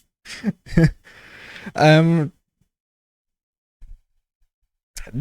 what I told her. But another friend of mine, who I'm actually close to as well, she had a very different type of thing. She said, you know, just keep on fucking him. It doesn't matter. It doesn't matter. As long as the fuck is good, it's all fine. And I was like, what? You know, there are people who can do this. There are people who can just have a one-night stand and be like, everything's fine. But I know that this friend of mine, she's not that type. She's the type that wants commitment, that wants a relationship, that needs to depend on some people. So the other advice she got is actually the advice she took. And do you want to know what happened? You probably already could tell. Holly was right. Yeah, you're a fucker. Holly was right again. Her conscience only grew. You know, like, I need a guy who actually doesn't only want to fuck me, but also wants to fuck me from behind. Basically, the gist of the story is, not Holly's taken, but Holly's right. God damn. Maybe I should just change my name in that. Harley's right. Harley's always right. So she came back to me and she stated, Harley, you are right. And 6 months later, I think we're now almost a year later, we're 9 months later now, because this happened 3 months ago, 4 months ago, around 3-4 months ago, so it's almost been a year. She's still kind of involved with him, in a sense, you know, she's kind of doing her own thing, kind of just swimming her way through the entire maze, see if she can still find her way in that maze. But the thing is, she's stuck because there's no way out of the maze. She knows it. She stated that she knows it, and I believe that she knows it. But you want to know the real issue? That's what I had with Alice back in the day as well. She realizes it, but she doesn't want to admit it. I realized that when me and Alice broke up, there was nothing for me left to gain from being with her. Friends, relationships, acquaintance, doesn't matter. There was nothing that I had to gain from her anymore. And that's exactly the problem that I had with my loyalty. I was very stubborn. I didn't want to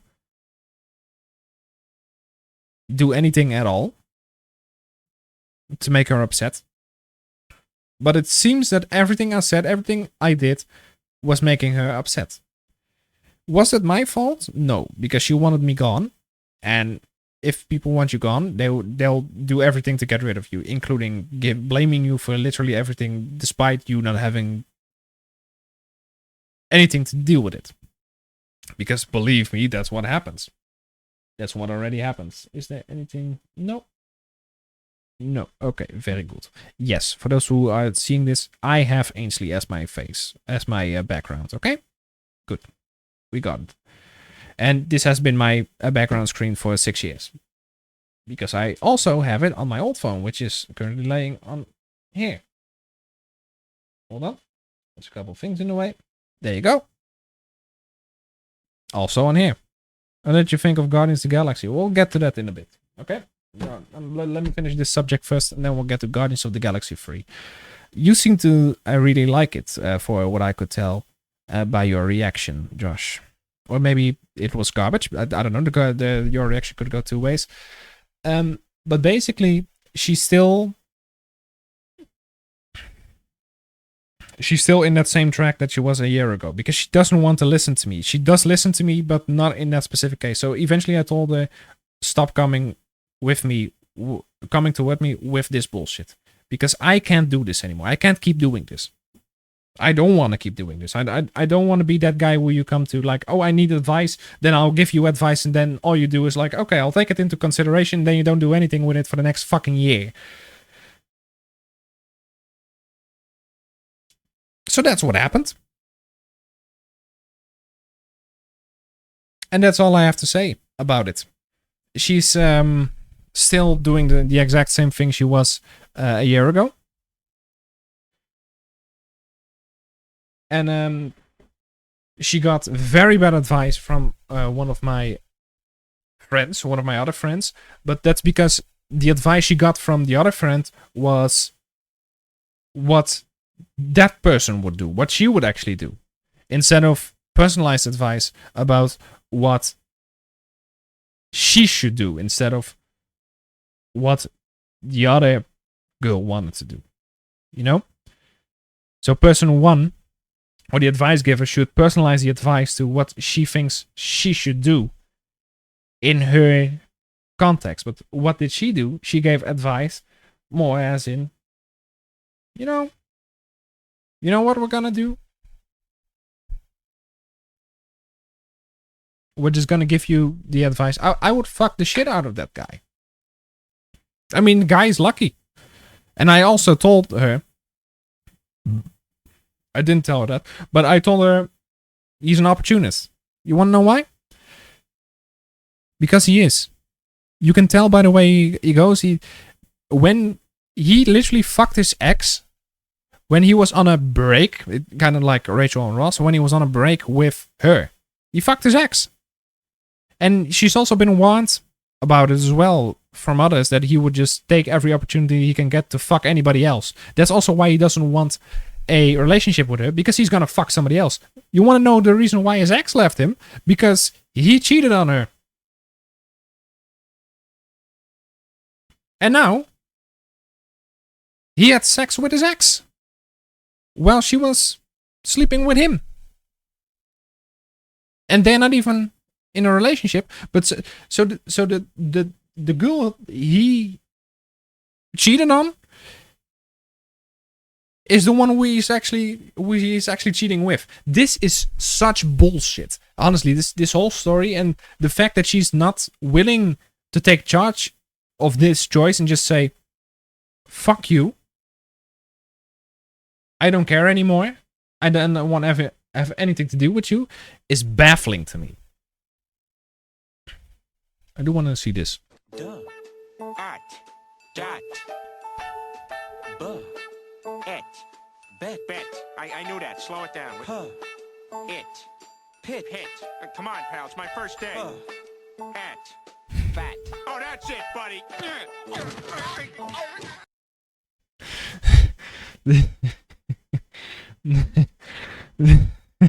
Okay, Guardians of the Galaxy 3. I have to read the synopsis really quick because I don't know if I have the correct one. Was this with his father?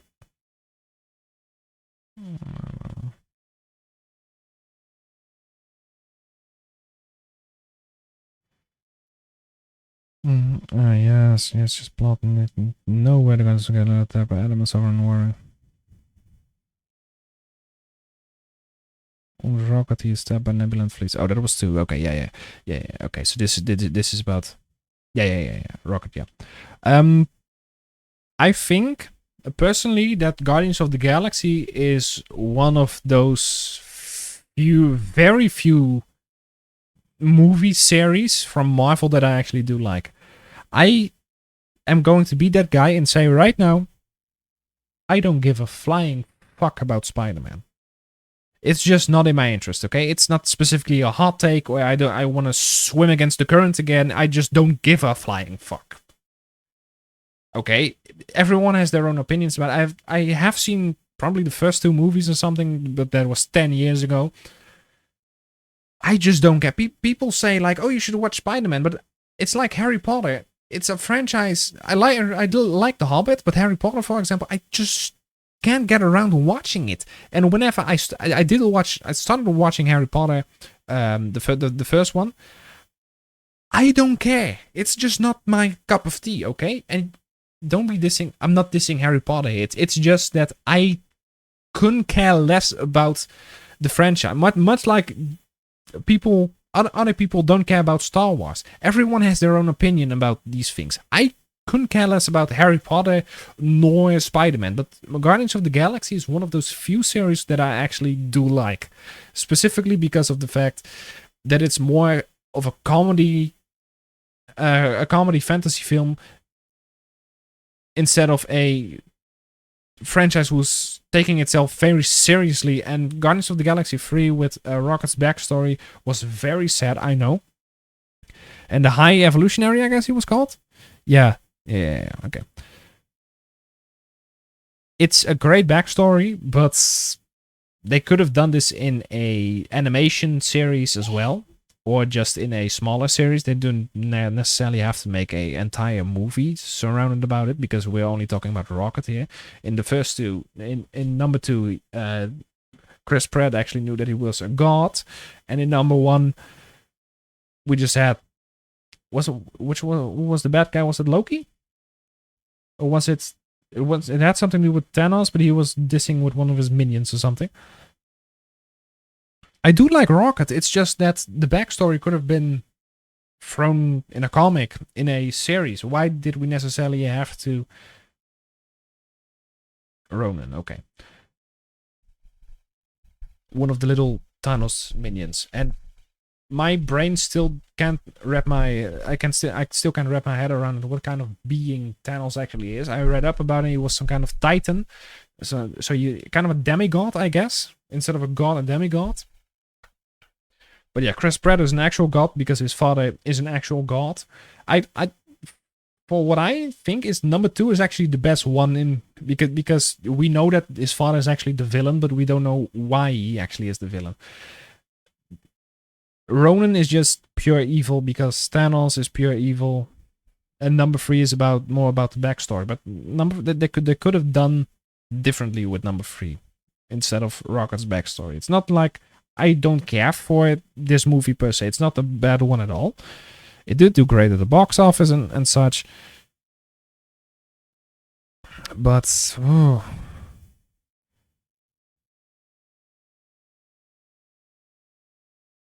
it's just not something I would like to see in a film. They could have done an animated story. They could have done a strip or a comic book about this. But instead we got this. I don't mind. We could have just gotten anything else as well. Is what I'm saying here.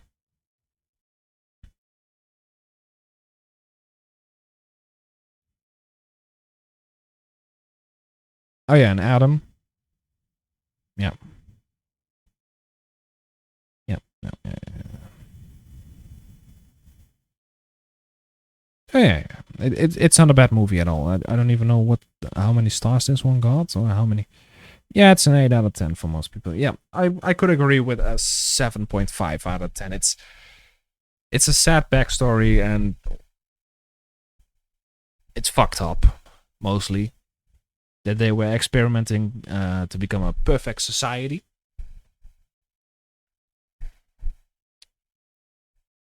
And that eventually, when Rocket found out about everything,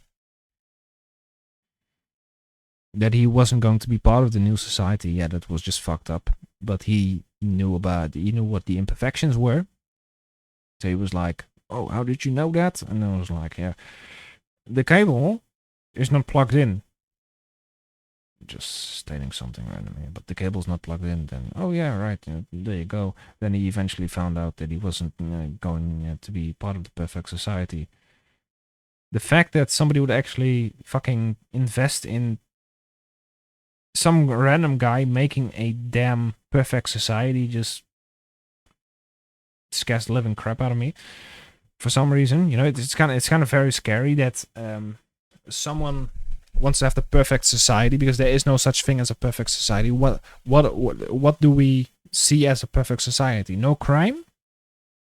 That also means that police is unnecessary, right? If everybody's perfect, if everybody obeys the law and everything, that means that pretty much our entire existence is unnecessary, because police isn't necessary. And if we also didn't need any politicians, okay, maybe a perfect society isn't that bad at all, because if there were no politicians, then there would also no rules made or something, But the thing is, the reason why I like the villain in number 3 is because he reminds me a lot of Cyrus from Team Galactic in Pokemon. They both want a perfect society, but they both see it differently. One just wants no crime and everybody being in harmony with one another. And Cyrus was more of a fucked up thinker and just stated, yeah, you know what? I just want to nuke the entire galaxy and want to become God. Because I want to get rid of the feelings. He wanted his own perfect society as well, but he wanted it in a very, very different way. But that's what this guy reminded me of. That's what I like about Marvel, is that they do come up with a lot of good storyline or a good motive for villains to do what they want to do. Because Thanos, I call him Thanos, just a Dutch name. I agree with Thanos in terms of this world, not specifically the galaxy, because we don't know if there's other species in the galaxy or whatever, and if they are annoying the shit out of other planets as well, like we see in the MCU. But there we go. What we see in Marvel is, yes, you wanted to bring balance to the universe by getting rid of half the population. Yes, exactly. I like that motive, because he thought that there was too many people in the galaxy. And he thought that half of it should be gone. And that's the thing here. I also agree with this planet, with just planet Earth. In order for this planet to be sustainable, we must get rid of half of the population. And that's something you can say. We need to regulate it somehow. And we can't say like, oh, we're going to kill half of these people. We're going to make a specific genocide. But we have to regulate it like China did with their population at first. Make one baby, tops. You know, and afterwards, yeah, I don't know what they did with the babies afterwards. Did they abort them? I have no idea what they did with the babies afterwards, to be honest. If somebody did actually get a second baby. If you watch the Eternals movie, in a way, Thanos was trying to save the universe because of the Celestials.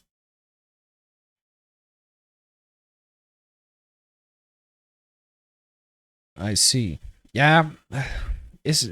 Can we call Thanos a villain, or is he just one of those villains who is just misunderstood? You know, much like Archie and Maxie from Pokemon. They kind of were misunderstood, or they saw the error in their ways. Or what is an actual villain that was misunderstood? Somebody who has the right intentions but does it wrong in the same time. You know, somebody who has the right intentions, who wants the best for the world, but fucks up heavily. Because if the universe, then the Celestial would be born.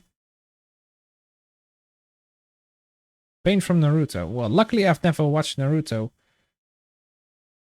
And I think that's one of the longest animes as well, so I will never start that to begin with.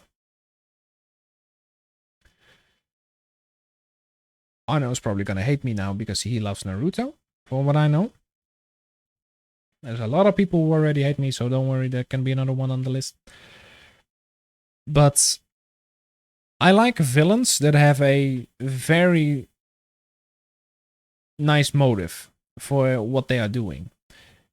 Because Cyrus, as stupid as it sounds from Pokemon, Team Galactic boss Cyrus is probably one of the villains that in Pokemon that I actually completely understand why he does what he does. Despite the fact that I still think it's morally wrong. Wanting to create a new galaxy with himself as God.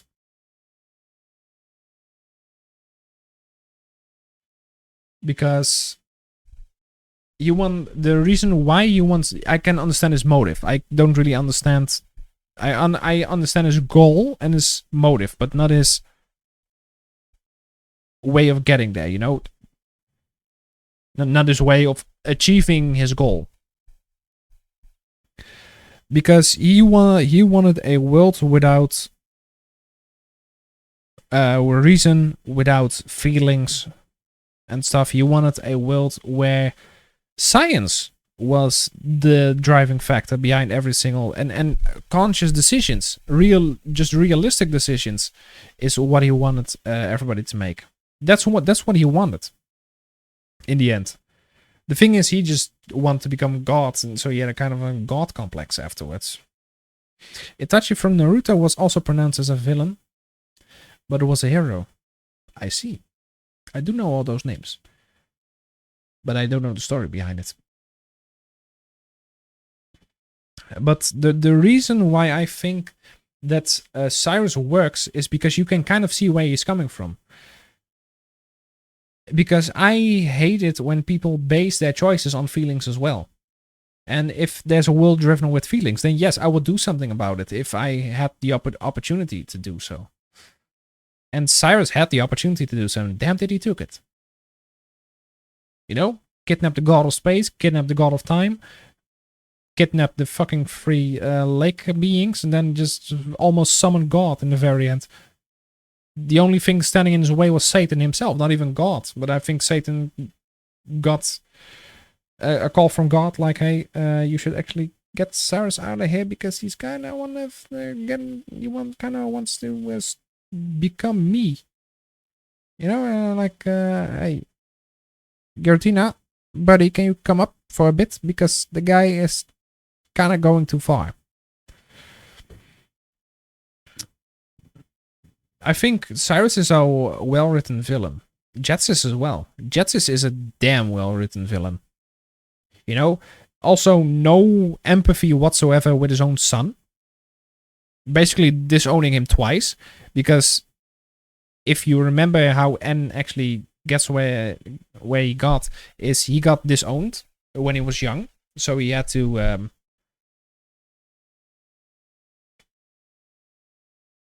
struggle and survive. That's how he met Zora and all his other Pokemon. And then when Jetsis took him in, again, because I think that Jetsis was the one who disowned him back then as well, he tried to make him king. King of Unova.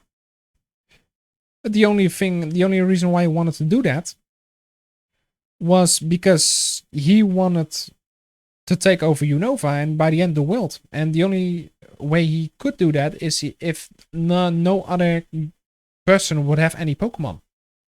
So by disowning all of their Pokemon, he would basically give himself unlimited power, as Palpatine would say. And I think that's a great way to actually have a motive for a villain. You know, let him mislead his own son, who he had disowned before him, and then disown him again. Like, hey, you're just a freak without a human heart. Literally what Jetsis says, by the way. Let me see if I can find the video. I think it's Pokemon Generations, right? Pokemon Generations.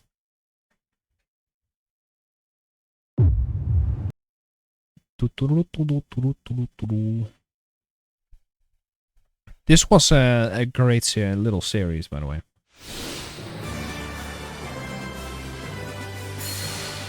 Shut up.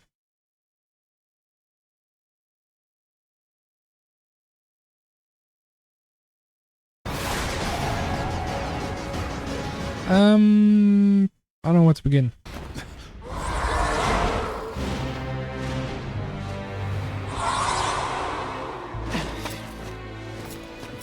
So you came. The freak without a human heart.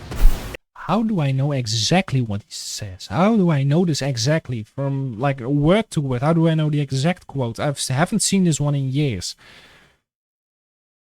Is this how you talk to your own goddamn son? Also, in Pokemon Sun and Moon, Pokemon Ultra Sun and Moon, Pokemon Ultra Sun Jetsis. What's up with Pain? He's in a lot of trouble. Look at this. About this, but there's a fairy type. Shut up. He gets defeated here at the very end, right? You know, he gets defeated here. It's not even... I really am from who knows where. What? I created Team Plasma with my own hands. I'm absolutely perfect. I am perfection. I am the perfect ruler of a perfect new world. You lost. Now please, step aside. This cannot be possible. I will not accept this. He literally fucking punched Lily here. He's the only one, even though his Pokemon are down and out for the count, who's literally going physical. He pushed her. We can say he pushed her, but yeah, I'm not gonna say. I think he just fucking decked her. No. You don't get it, do you? I can't be defeated. I won't be. He also was the first villain who actually just flat out stated, kill the protagonist. In Black and White 2. How could you do that to Lily? She's a minor, Josh. We're not gonna do this again. You're kind of making me want to go and play Platinum and Black and White. I honestly want to start playing Pokemon from the very beginning, just Generation 1. Just play it casually and just do a couple streams about that. Because I've never played Generation 1 to 3, so I kind of just want to start there and just have fun. But the thing is, I'm so used to Generation 4 and onward, with the physical and special split, is that I keep fucking being annoyed. I'm currently playing through Fire Red and Leaf Arena with Rick, by the way, so I am playing those remakes. Is that the physical special split is different there, because it's all depending on type. Which fucks me over completely. So yeah, that. That's why I probably didn't get to it just yet during the streams, because I just don't want to go there. But we should actually do that. We should actually just go from Generation 1 to 3 and then go to other games that at least I haven't played yet. Oh, Naomi is PMing me, okay.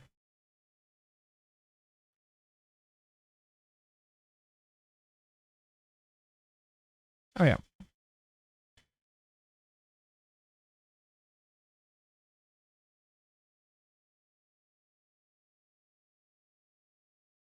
So what else do we got?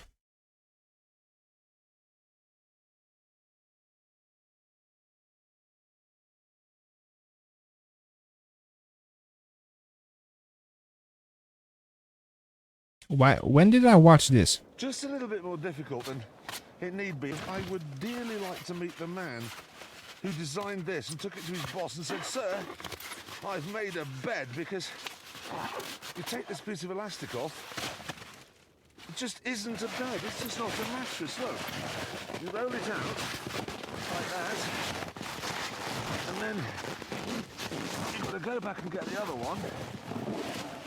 I mean, why didn't his boss just say to him, "Jenkins, you imbecile, it's not a bed, it's rubbish. Everything's crap."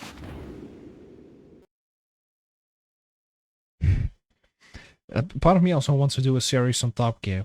Just watch Top Gear. Oh shit, oh shit, oh shit. I misclicked. That wasn't supposed to be...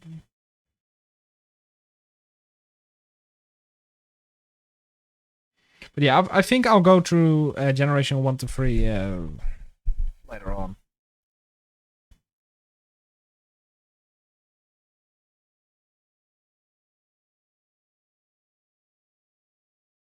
Here, I've got an experiment for you. Safety glasses on.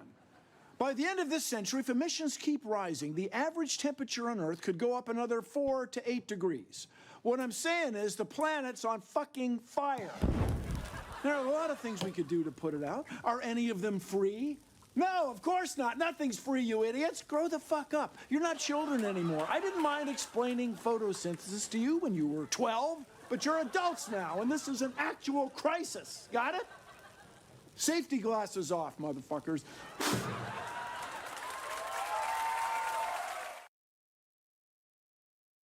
Did he just call me a child whilst explaining the climate crisis?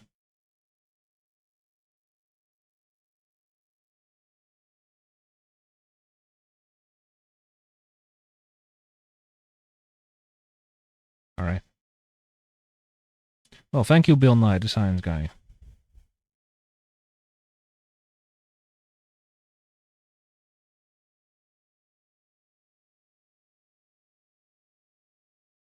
Anything? Anyone anything else to talk about? Has anybody seen the movie Oppenheimer yet, by the way? If so, was it a good one?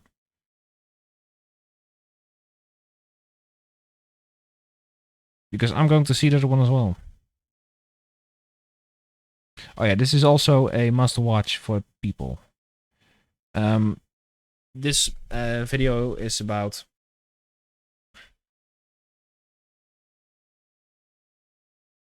Rotten Tomatoes, I think this website was called. Basically, the reviewers or the what do you call those? What do you call those people? I'll just call them reviewers. Would say, "Oh, this is a great one." And I think from left to right, you have Captain Marvel.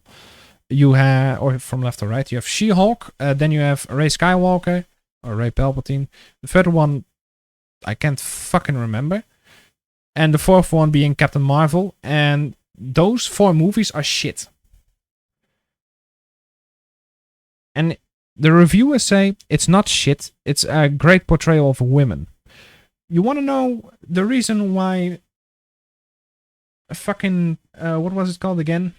What's that movie called with...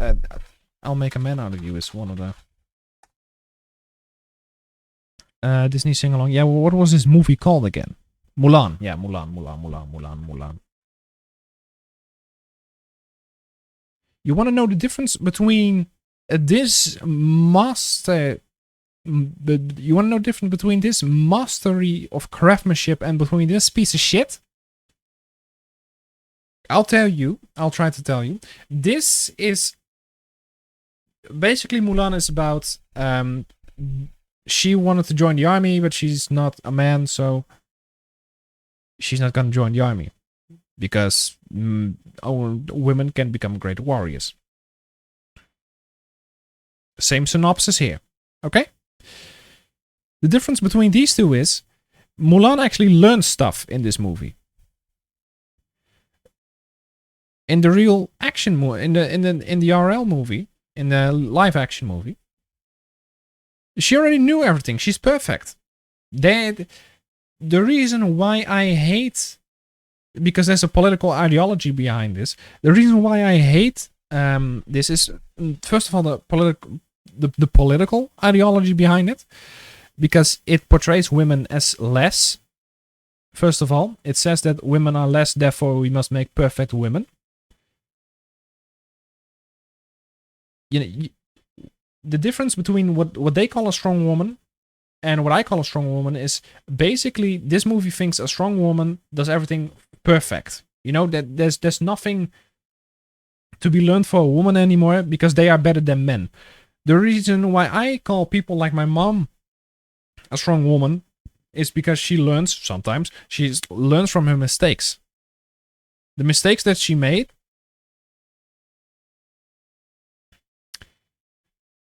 are the reason why I think she's a strong woman. Because she's not perfect. Strong women are only portrayed to me as women who make mistakes and become better after those mistakes. That's how you make a strong character in general. By making a woman perfect is basically saying that women need to be like this in order for them to be portrayed strong. Why? People who like the Skywalker Saga, episode 7, 8, 9, as they call it, the Skywalker Saga, I guess.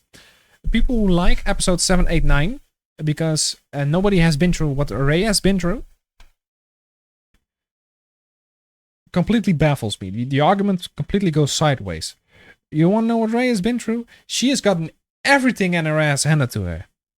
We see in episode 4, 5, 6, we see Luke struggle with his Jedi powers and how to teach them, and how to use them, and he gets that taught to him by one of the oldest and probably one of the best Jedi ever, Yoda himself. What's Yoda's last name, by the way? Yoda Skoda. A Toyota. Funny joke. My fucking... I can't do the actual accent right now because my voice hurts. My throat hurts, actually. But the reason why most movies with that have women portrayed as a strong woman suck to most audiences is because they are portrayed as perfect. Ms. Marvel, same thing. No, we're talking about why this Mulan sucks and the actual animated Mulan is great. That's why. Also, I don't even think the red... what's the red dragon called again from Mulan? I kind of missed that one. But I like this one more. Mushu, yeah, Mushu. He's absent in the live action as well. I think, at least. I think he's one of the reasons why this was so great as a series to begin with. Or as a movie. But the reason why most strong women, especially strong women, I should actually say, strong women from Disney fail is because they portray them as perfect. Like, women have nothing to lose.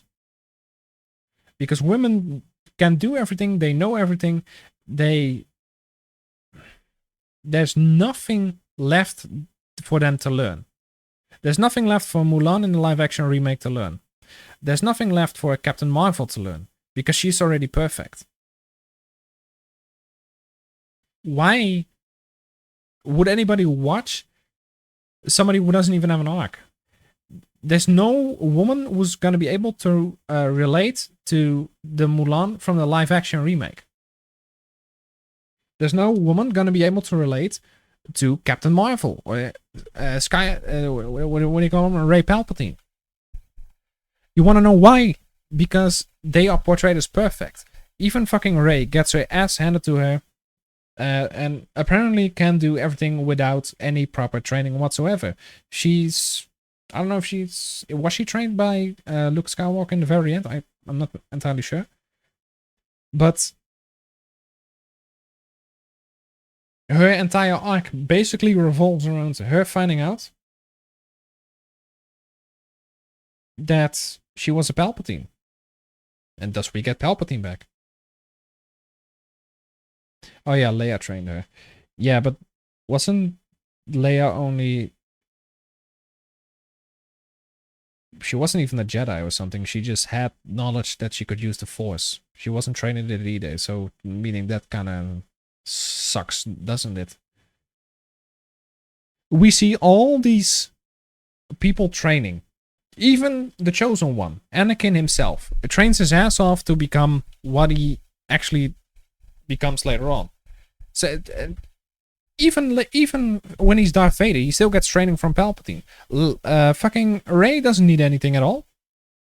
Just uses what is it called? The Force lightning out of nowhere, seemingly. Well, great. Don't you think so? Just great. She doesn't need any training whatsoever. Everything just comes in her, sitting in her lap. He's the reason why Jedi aren't allowed attachments. That's true. That's true. Anakin is actually the sole reason why Jedi aren't allowed attachments, and so same goes for Palpatine. Because when you think about it, that guy in the end did fuck somebody to make Rey. Even though he's his grandson, so kind of, you know, he had to fuck somebody. Who wants to do that guy?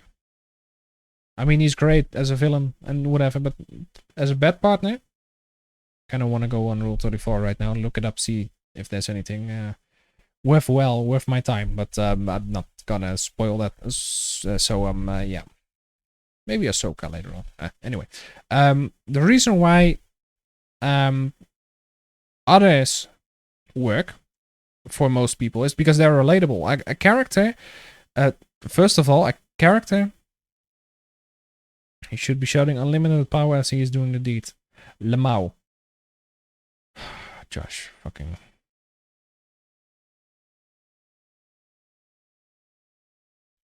And maybe start doing the foreplay as I am the Senate. You know? Maybe some little Mace Windu foreplay. Okay, woman. You'll be Mace Windu. I'll be the Senate, okay? Let's do this. Anyway. That's why most women are just fucked in in storylines for me. The reason why the reason why most women worked in the 90s is because there was no specific ideology behind it. The reason the feminist movement is behind most of the these women. There's just a feminist who's gonna write this, and then she's like, yeah, okay, so Rey, she's fucking perfect. You know, she doesn't have to train that much. She gets everything handed to her, and she gets fucked on or dunked on a lot, and she gets fucked a lot. But in the end, she'll still win, even against one of the, if not the most powerful Sith of all time, without any proper training whatsoever. How is that writing? The reason why I like some of the women and some of the men is because they have great arcs. You want to know why Zuko from Avatar: The Last Airbender is one of the greatest redemption arcs of all time? It's because they take their time during those 3 seasons to flesh him out really well. They had 3 episodes for Star Wars to flesh out Rey really well. What was her arc? Finding out that she was a Palpatine? What was Rey Skywalker her arc? Can anybody in chat please explain that to me? What was her arc? What was at the very start of episode 7 when we see her at first? What was her story arc? What happened during episode 7, 8, 9 and ended in episode 9? How was she different from episode 7 in comparison to episode 9? Because from what I know, she's still the same little brat that she is at the very start of the film. Yeah, she only found out she was a Palpatine in the final film too. Yeah, but that's because Rian Johnson, the one who directed episode 8, just threw out the entire script that they had for episode 7, 8, 9. Because I honestly think that if Rian Johnson hadn't directed episode 8, but J.J. Abrams did episode 8, it would have been much better. Because J.J. did episode 7 and 9. And Rian Johnson did episode 8. And since he threw that all out and was like, yeah, Snoke? Yeah, fuck him. You know, and then episode 9 was like, we still have to explain Snoke though. Because Johnson didn't do that, so JJ was like, okay, we need to start with his script. We need to do stuff he did with his script, and we need to explain that. And yeah, did that work? Not for me. Not for a whole lot of people. And there's still people who are trying to explain stuff like, oh, this actually does work, you know, because we see 2 seconds. You want to know another thing that I hate? We see less of Snoke's clones in episode 9 rather than 2 lesbians kissing. They would rather have more time to explain that they are pro-lesbian as Disney, because that's just their political stance, you know. That's, hey, shut up. It's just their political. Hey, what the fuck is going on? That's just their political stance. You know, so that they are pro LGBT. It doesn't matter whether you are pro or whatever. But the fact that something as heavy as this, which is inherent to the storyline, for it able to be properly told, like, where did Snoke come from? Oh, he's a clone. You know, you get 2 seconds of Snoke's clones in Exegol, on Exegol. And we get 4 seconds of 2 lesbians kissing one another. If 2 lesbians kissing one another is more important to you than showing where those Snoke clones came from, then the political ideology you have is more important than the entire story itself. Meaning you don't care, you just want to prove a point specifically. Same goes with Velma.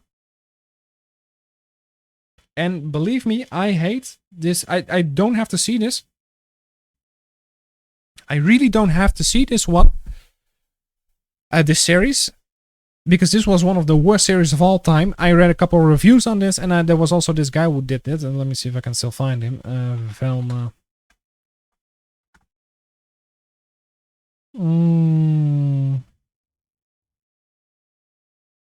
There was this guy who did a...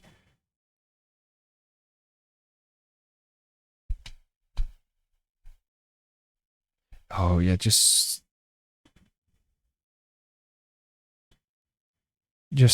I'm looking for the guy.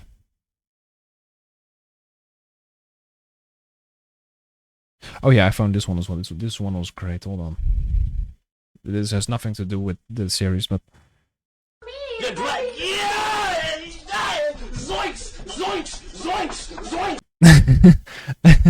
That's one of the best. That's one of the best Shaggy imitations I've ever seen. Intimidation.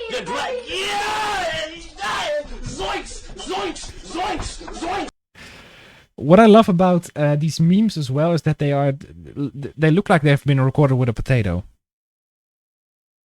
So you don't specifically see every part of the body, what's going on entirely. But you know what he's doing regardless, because you don't have to see everything, and because you see him here, kind of.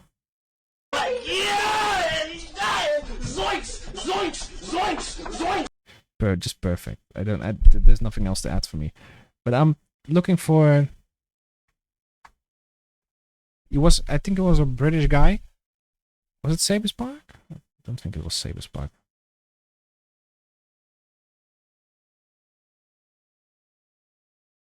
Yeah, he made a good one on it as well. Disparu, yeah, this guy. How long can we... This guy is great for if you want to watch the episodes of Velma, just do it with this guy because he reacts to literally every single fucking thing. And he actually made so many fucking videos. There are many ways you can destroy your reputation, and calling your audience...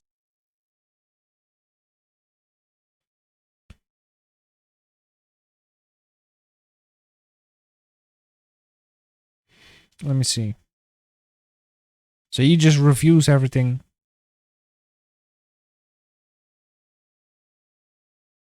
Let me see. Reviews Bomb Destroyer. Oh, we're back to this. Let me see what he has to say about Indiana this. Jones is out, and I'm ashamed to say the BBC was right, saying I'm not sure how many fans want to see Indiana Jones as a broken, helpless old man who cowers in the corner while his patronizing goddaughter takes the lead. But that's what we're given, and it's as bleak as it sounds. Yes, I completely forgot to talk about this aspect of Indiana Jones. It's not only that it's literally the same as Raiders of the Lost Ark, it's also that Harrison Ford or whatever just got shit on completely in this movie.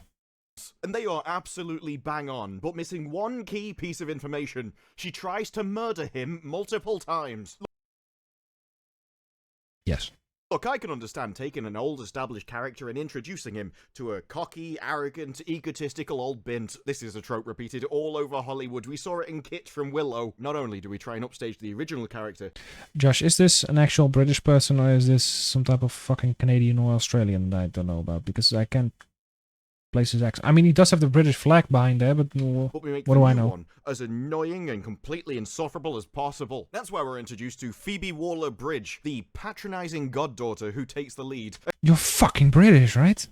Have you heard your own accent? Goddamn. Except the first two times she meets Indy, she tries to get him killed. In one, she locks him in a room with a load of mid-century Germans that have already killed 2 people, and in another, they're held at gunpoint by the police, and she tells them to shoot him. In this...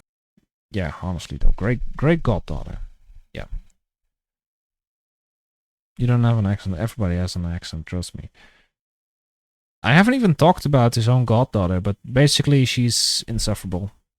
I do have an accent. Indiana Everybody has an Jones accent. isn't just a broken, helpless old man who cowers in a corner. He's lucky to be alive. But we've known, or rather been warned, about what this movie was like for a very long time. Even a lot of the early reviews from the 19th of May told us that this movie felt lifeless and crap. And even now, you can see the scores. All audience, 82%. Pretty good, right? I'll get to that in a moment. But all critics, 67%, and top critics, 55%. That makes Indiana Jones 5 the worst indie movie, according to the critics. No, I've not seen Crystal Skull 5. That makes Indiana... Crystal Skull, 77%? Yeah, Crystal Skull isn't as good as Temple of Doom, what the fuck? Indiana Jones 5, the worst indie movie, according Raiders of the Lost Ark and The Last Crusade are bangers, though. to the critics. The first trilogy is just a couple of bangers. I've not seen Crystal Skull Doom, because you remember the Temple of Doom, don't you? That's the racist one. How everyone remembers the Temple of Doom, isn't it? It's like, oh yeah, have you ever seen the Temple of Doom? What film's that?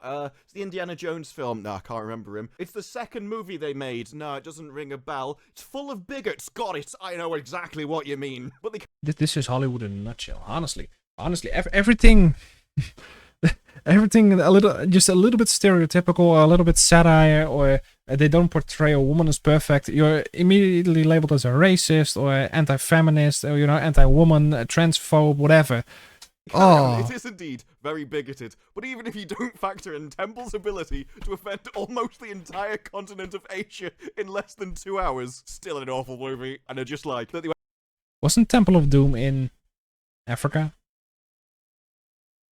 And while the Temple of Doom, it is massively racist. But it still beats out the Morocco. Crystal Skull, so it just Yeah. goes to show how bad they think that movie is. But for them, Dial of Destiny was actually third. And his main problem with the movie was that he lost track of which artifact and what the clues meant. There's only one.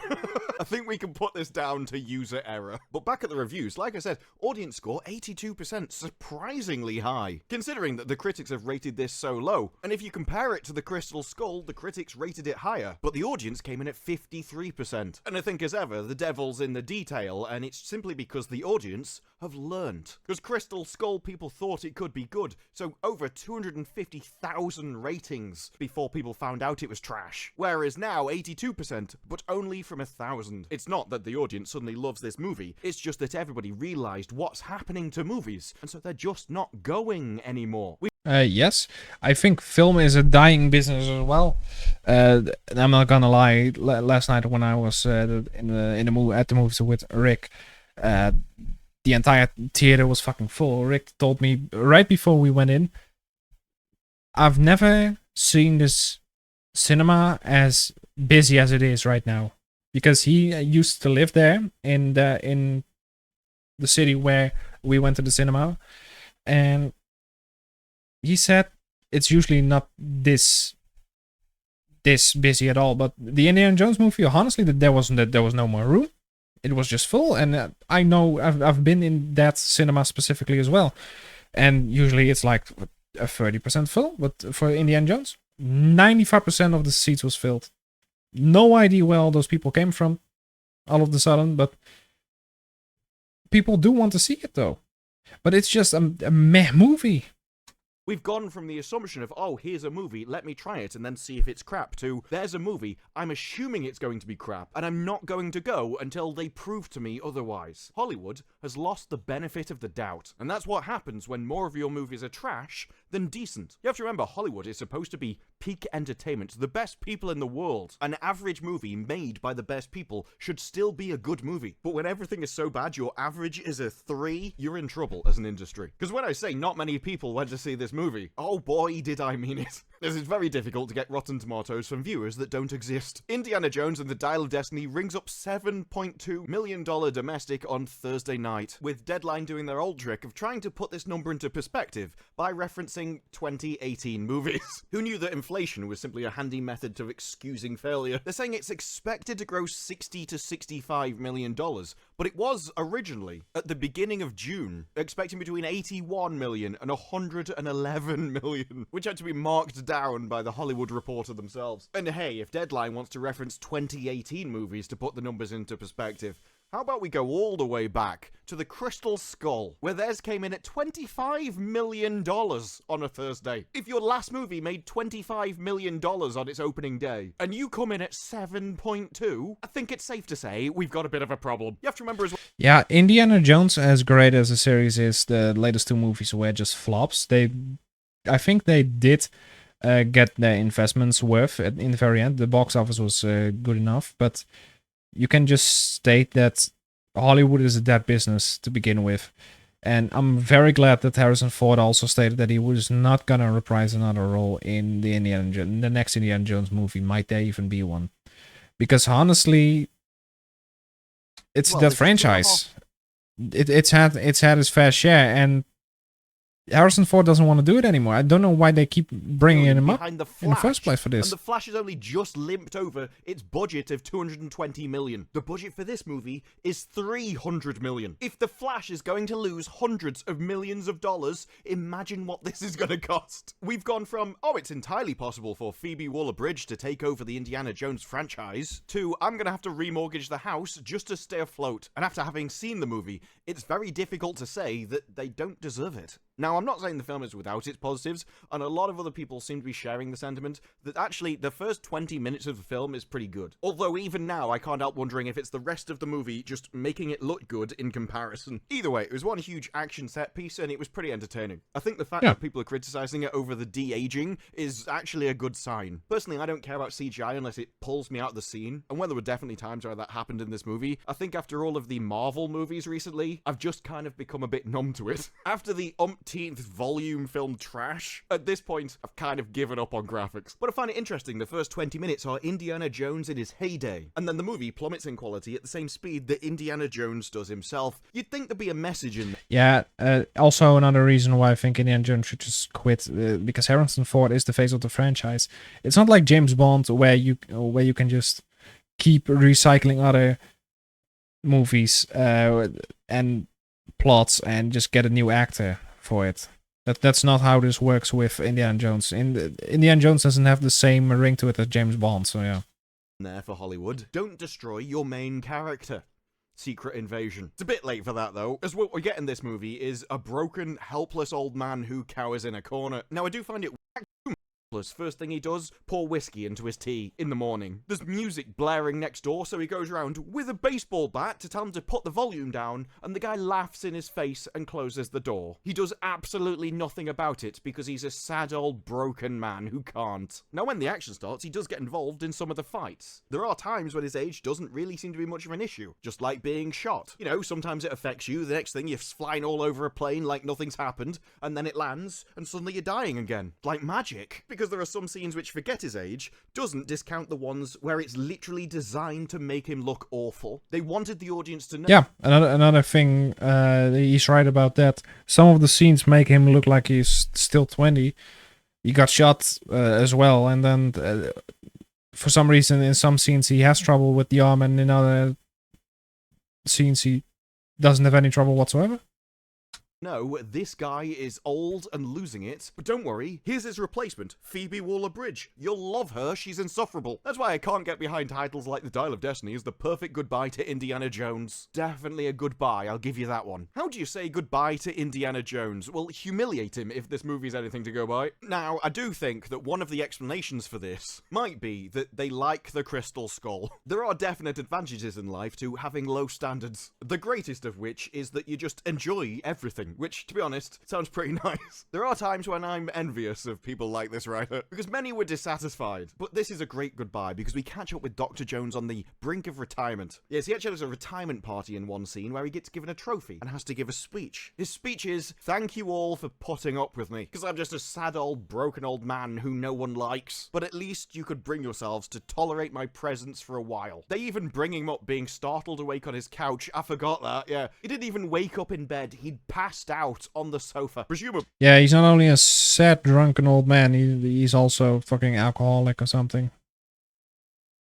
So yeah, they don't portray him as the guy he used to be. Halfway up a rock face, complaining that he's got crap shoulders, crumbling vertebrae, and a plate in one leg, only for Phoebe to go, "I get it," and he goes, "No you don't, you're half my age." Which is then followed up by, "Has anyone forced you to drink the blood of Kali?" Like that affects anything. I'm pretty sure being 70 is responsible for your shoulders, not drinking some blood, mate. We've all seen vampire stories, they're not known for their dodgy He's not British, we British say couch, not sofa. knees. But he also says that they travelled back to the Romans because there are 3 time periods. You sure it's just not a dialect or something? That were mentioned in the movie. It's like, well, why don't we go there? That's the only one we've been hearing about, but we haven't seen. And I'm like, you're controlling the movie. If you want a different time period, just write it in, mate. If you're in control of the script, you can change the script. You didn't need a plane to travel back in time to the Roman period and get shot down by arrows and ballista bolts. I don't know if you know anything about the Romans, but they're not generally renowned for their anti-aircraft weaponry. They travel back in time, the plane flies across the ocean, for some reason goes down about 20 foot above sea level, so all these boats are almost touching it. I don't know if you know anything about planes, but one of the advantages of them is they can actually move in 3-dimensional space, so they can go up as well as sideways. Yet there it is, flying right over the top of these ships, so it could almost crash into them. And they're firing the ballista bolts at it,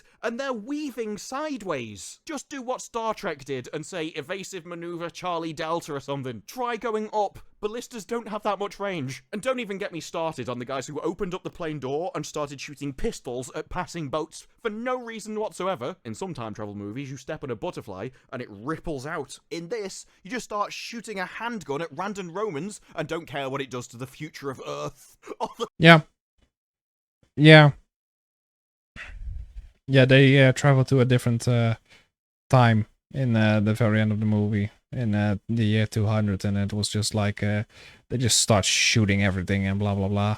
and basically not giving a flying fuck about what happens in the future. It's exactly what we saw in the Roman section, only saved by Phoebe Waller-Bridge, who had to forcefully drag him away from the edge. Maybe that's why people are describing Indiana Jones as a shabby counterfeit. It's like, yeah, it's got the main character in it, but it just doesn't seem the same. No, he doesn't feel like the main character in his own movie either.